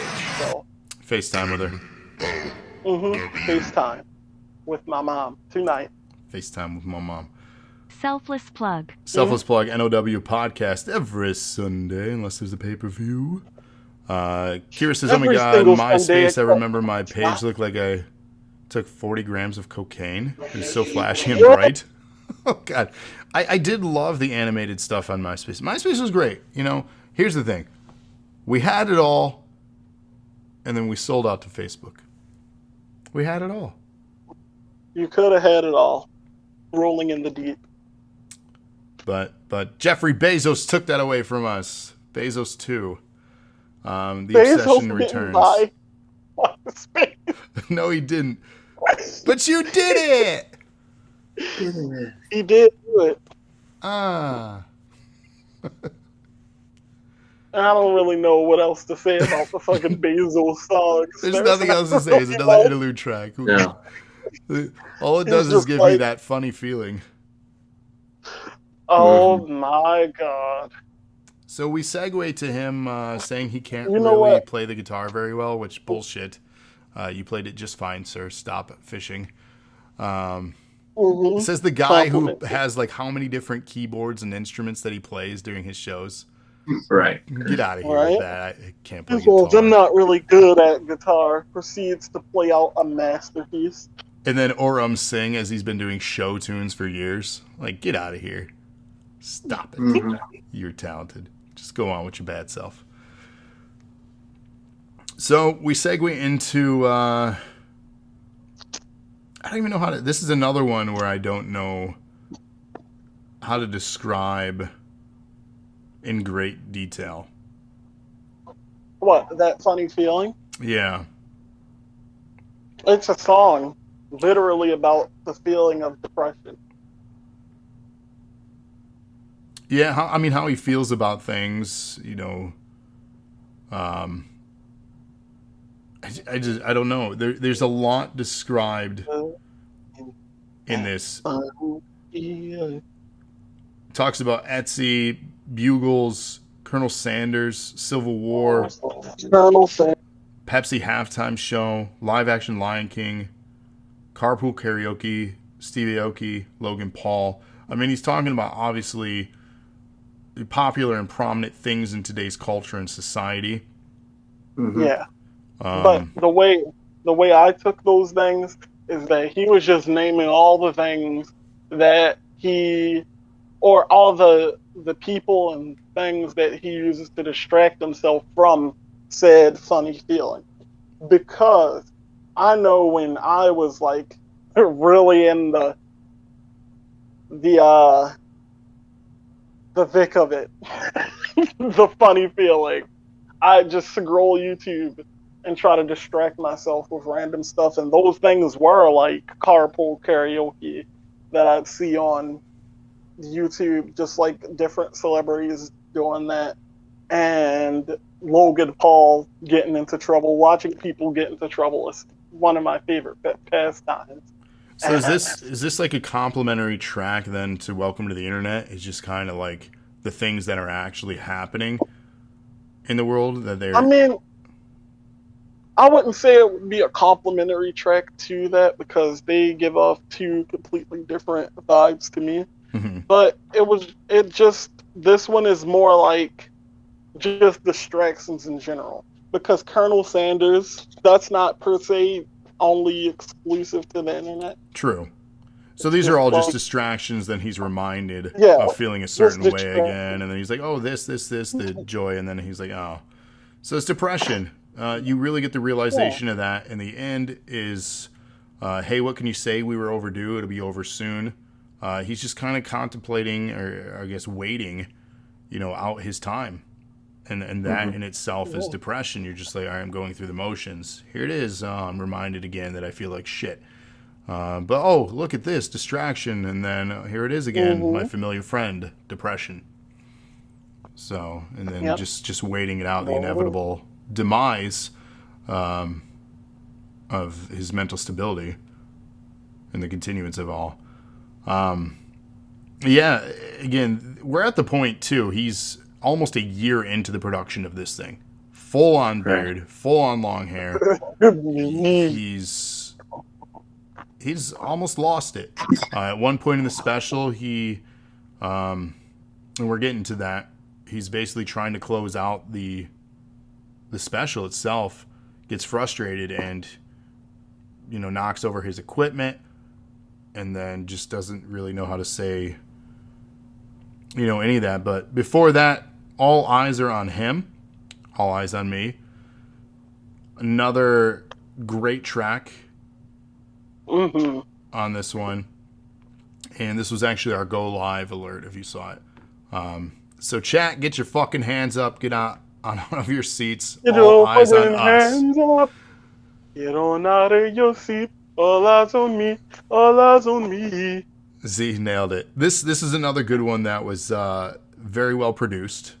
You don't even need to watch the special at this point. No, Ty is here singing it for us. It's this is a hype track basically. It really is. And this is where we learn the story that we described earlier, where his gap in performing live comedy. He describes his panic attacks while on stage. How does he manage to make something so tragic sound so funny, though? The delivery of the story is just hilarious. Because he goes, and I decided that it's time for me to go back on stage. And the funniest thing. Yeah, good use of the laugh track on this song. Yeah, it really is. Yeah, just obviously it's funny for him to look back on it now. He's finally completing the special. He's clearly marketing and trying to sell this special to people to get all eyes on me, to get people watching him again. And then, obviously he tells that story about how he was ready to go again after, having those panic attacks and finally getting mentally clear again, all to be stuck inside again. So going back to that song, where he's finally ready to be free and look who's inside again, back in his fragile state of mind. But yeah, and then the contrast, put your hands up, all eyes on me, and put your hands down, pray for me, basically. It's just so funny because he's just, hey, do what I tell you to do because I'm the one commanding the audience here. And just funny, contradictory, great comedy stuff in this song. Yep. Yeah, I enjoyed it. Hands up, but also pray for me because I'm very depressed. So this part of the stuff too, we're getting out of what I would consider the lull of the special. The first act was incredible. The second act was kind of up and down, and then the closing third act here, as we kind of come full circle, it finally makes its return to the whole point of everything, and we get closure. We get to say goodbye, which Cody mentioned is one of their favorite tracks from this special. Yeah, this is my favorite song of the whole special. Well, then take us away because then with it really pulls together all the different pieces from the prominent songs and the whole special and puts it into a goodbye song. And it's so good. I think that's my favorite song he's ever released, like, as a whole. All of the specials, all of the YouTube specials, everything. I think this is my favorite of all. I mean, I do appreciate, and this is with music albums in general, an outro or a conclusion of your work, and we've highlighted this in one of our previous reviews as well. Referencing the theme of your music album is incredibly important if you have one. Allowing yourselves then to reference lyrical content from other tracks and incorporate it into the closing story of such work is impressive. I do enjoy that. Many bands have done that in the past. One of the reviews that we had done in the past had done that with their outro track. And then another one to highlight, one of my favorite bands, Fall Out Boy, does that with one of their songs before they took their break for a few years before coming back. In their like outro verses of their one of their tracks, they basically have harmonies of all the choruses of their singles throughout their career. So it was kind of like at that point they all knew they were taking a break. But so stuff like this where it kind of comes all together into one piece to be reminded of the journey that you went on is a nice closer. Yeah. I feel like that song really gave us closure, really gave us closure for the whole series and what it stood for, and I really enjoyed it. Yeah, I agree. I think it was a interesting take on things because for me, obviously I knew he hadn't done stand-up in a while, and but I had no idea it was going through mental health issues because he's been doing other things. He's been in movies. He's been directing. I mean, he wrote that movie 8th Grade, which has been at least nominated for some awards. I'm not sure if it's won any, but I know it's been nominated for several just because it was a great perspective. Just one of those. He's just a very good writer, and so I would have had no idea that he's, having panic attacks on stage and taking a break from comedy as a result of that because he was working on other things. So it's just one of those things too with like a Robin Williams where you never really know what they're battling through and until sometimes it's too late. And in this case, he's just putting it out there saying, hey, this is why you didn't hear from me. And I was ready to go back out there. And then, COVID screwed everyone's plans up. And now I'm back in this hellhole. Yeah, I mean, it sucks. And you never truly know who is dealing with what. We've seen it in our personal lives. We've seen it in celebrities. And another great example, Chester Bennington. You just don't know. And that's why this content is, again, we mentioned it earlier in the show, the subject matter is so important for you to be in touch or in tune with it, or if you see somebody, do what you can. It's just, it's a heavy topic, and I think he did really well with this subject matter being not only relatable and relevant to the world right now, but also something that can be utilized as a timeless commentary on depression, anxiety, and other things. Mm-hmm. So, like, yes, this is prominent and relatable for people with the pandemic, but I don't think, maybe he does realize, but I don't think many of us really put into perspective how timeless this special can end up being. Because mental health has always been around, it'll continue to be around, and it needs to be better understood and better handled than we've done in our past. And things like this give people perspective and understanding who don't understand, hopefully. So it's such an important topic. Hopefully they'll fix things any day now, which is basically the outro kind of harmony for the actual special itself. It'll stop any day now, any day now, any day now. This is kind of what we get into the credits of the special itself. But yeah, this was easily our longest review here, as there's so much content to dissect.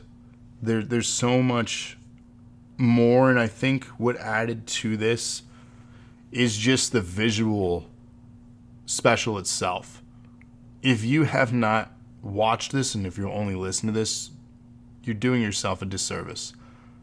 To really grasp this special, you need to watch it on Netflix.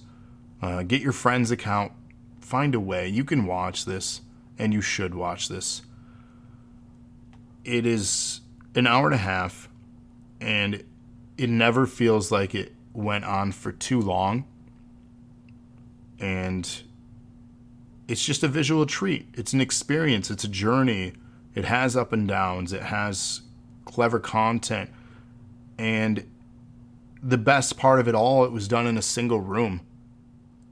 And the one thing that was actually interesting that I never got out of it, I don't know if he was trying to put this into place, but I never felt isolated with him.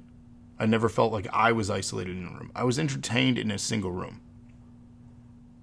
And I never felt isolated or captive to that experience. I felt entertained. I felt variety. I felt it was all fluid. That's really my final review. I can give you my score now, too, if you'd like, and then we can go around in a circle. Go for it, yeah. So I give it a 9. Wow. See, I was right. I was right about one.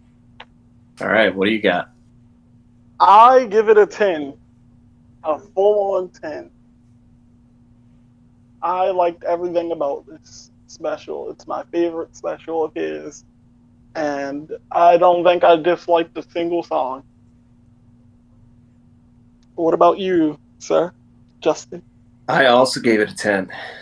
But yeah, 10 out of 10 for me. It's one of those things where, like, again, Bo Burnham was, for me, going into this, maybe a 6 out of 10 comedian.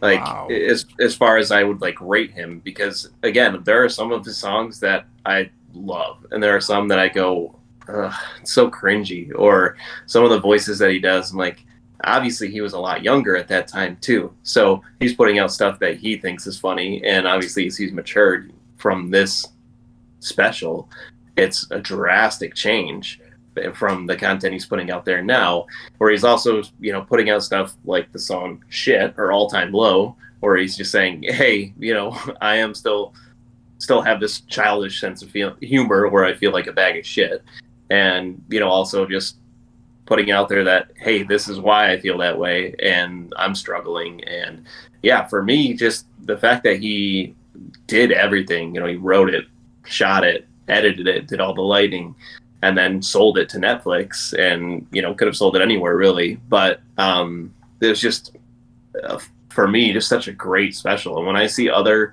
like comedians on like Instagram, because I do follow a lot of stand-up comedians on Instagram, just because they are usually pretty good at putting content on their stories.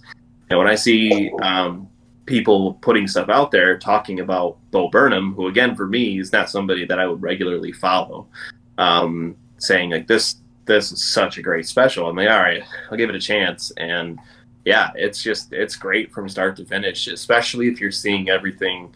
And if you're hearing the album just alone, I can see how you give it like an 8 out of 10, 9 out of 10, because some of the songs that you hear are going to seem disjointed if you're not seeing the other stuff in between.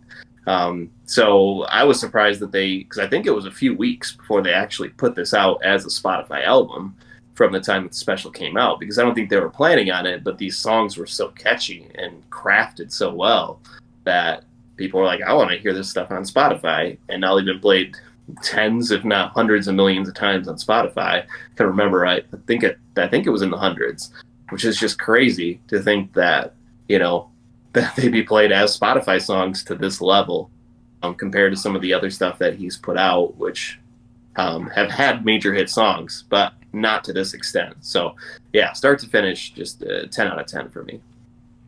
He's up for, Cody says he's half of those listens. Cody gives it a 10 out of 10. He's nominated for Primetime Emmy Awards, which take place in September, by the way, if you're interested in watching that.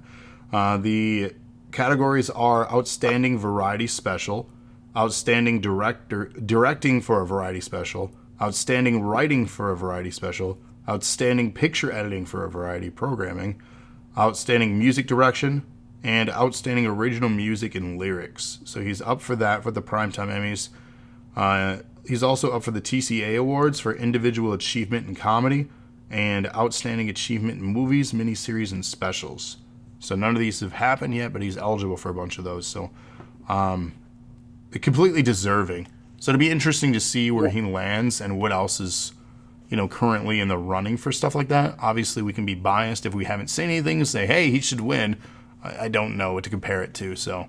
yeah, honestly, I was just about to say he should win at least half of those. Yeah, but again, we don't know what he's running I don't against. even know the competition.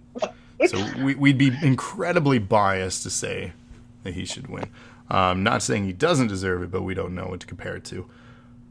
So I found that is interesting too. I don't know if his other specials received or were eligible for anything, but right now this is averaging about a 93% or a 9 out of 10 across the internet. So the general consensus between ourselves here and actual paid critics seem to be consistent. So again, we are not endorsed, we are not sponsored, we are not paid for this. We're doing this because we're passionate about the content, but we do recommend heavily that you watch the special on Netflix and then give it more plays on Spotify like Cody did. But really... I can confirm that Bo Burnham is all over Cody's playlist. One of my core memories now is when he came to pick me up and we just sung along to all the Bo Burnham songs on the way back to his house. And you at home can sing too. But really, this again has been, probably will be, our longest special episode to date. Again, thank you, Ty, for not only guesting, but selecting this for us to review. It was obviously across the board an absolute pleasure to be able to watch and listen to this content. And we'll be doing these once a month again, so you'll catch Justin and myself and possibly the guest if they want to partake in August. No clue what we're doing yet, so we don't even know how to mentally prepare ourselves for that. But be on the lookout if you want to listen to old content while you wait. We do have a YouTube channel for the mRNA podcast. Find us on YouTube by searching for mRNA podcast. We have archived everything we've done so far there. Give it a listen, like, comment, share, and subscription. It's all free to do. And if you want to listen to the podcast versions, we are on the Dose of Nerd Acumen podcast on Google, Apple, Spotify, and so much more. So while you're listening to this on Spotify, this as in the Bo Burnham special, head on over and click on Dose of Nerd Acumen podcast. Give that a follow. and listen to our archived content as well. Between episodes, you can always catch us on social media. We're on Instagram, Twitter, Facebook. We have a Discord, and so many other places where you can find us. We have other shows too, like the NOW podcast. If you like wrestling, the Nerds of Wrestling, Cody and Trevor every week discuss everything in the world of wrestling. Give them a listen. We also have a movie review podcast right here as well. Check that out if you like movies, specifically video game movies, the really bad ones. And then we also have many other shows. We've been playing Halo with the community lately. We have a wrestling show if you're into Fantasy League Wrestling called NAW. That's our show on Thursday nights. And this is just the best place to be if you like nerd culture. Has been paid for by the... So there it is, the shameless self-plug, the NOW podcast. But again, if you like nerd culture, nerdy content, this is the best place. I want to thank my co-host, Justin, here for joining us again tonight. And then once again, Ty, thank you so much. And then mostly, the community. We can't do this show without you guys, so thanks for listening, thanks for watching, thanks for subscribing, donating, and everything you do. We wouldn't be doing this again without you. So thank you. And until next time, you guys. Oh, is that me? No, I just wanted an awkward silence to make everything weird, so I can do this one more time.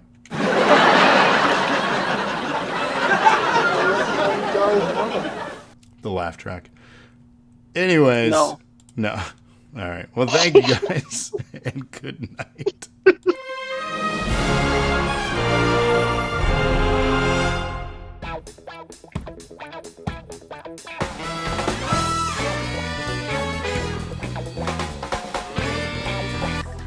Hey guys, I just want to thank you for always supporting DNA and our content. We will continue creating content on a weekly basis for as long as you keep showing up and giving us your money. Am I right, Lana?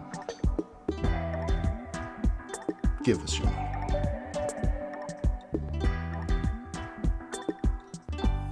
No, but really. Seriously. Do it right now. I dare you. I dare you to give us your money. You wouldn't do it. You don't have the balls to do it. No, you don't. You're just gonna sit there and keep staring at this clip. You're not giving us your money. You realize that you've made Lana very upset right now. She spent money on this song that's looping. No, I'm just playing. She didn't.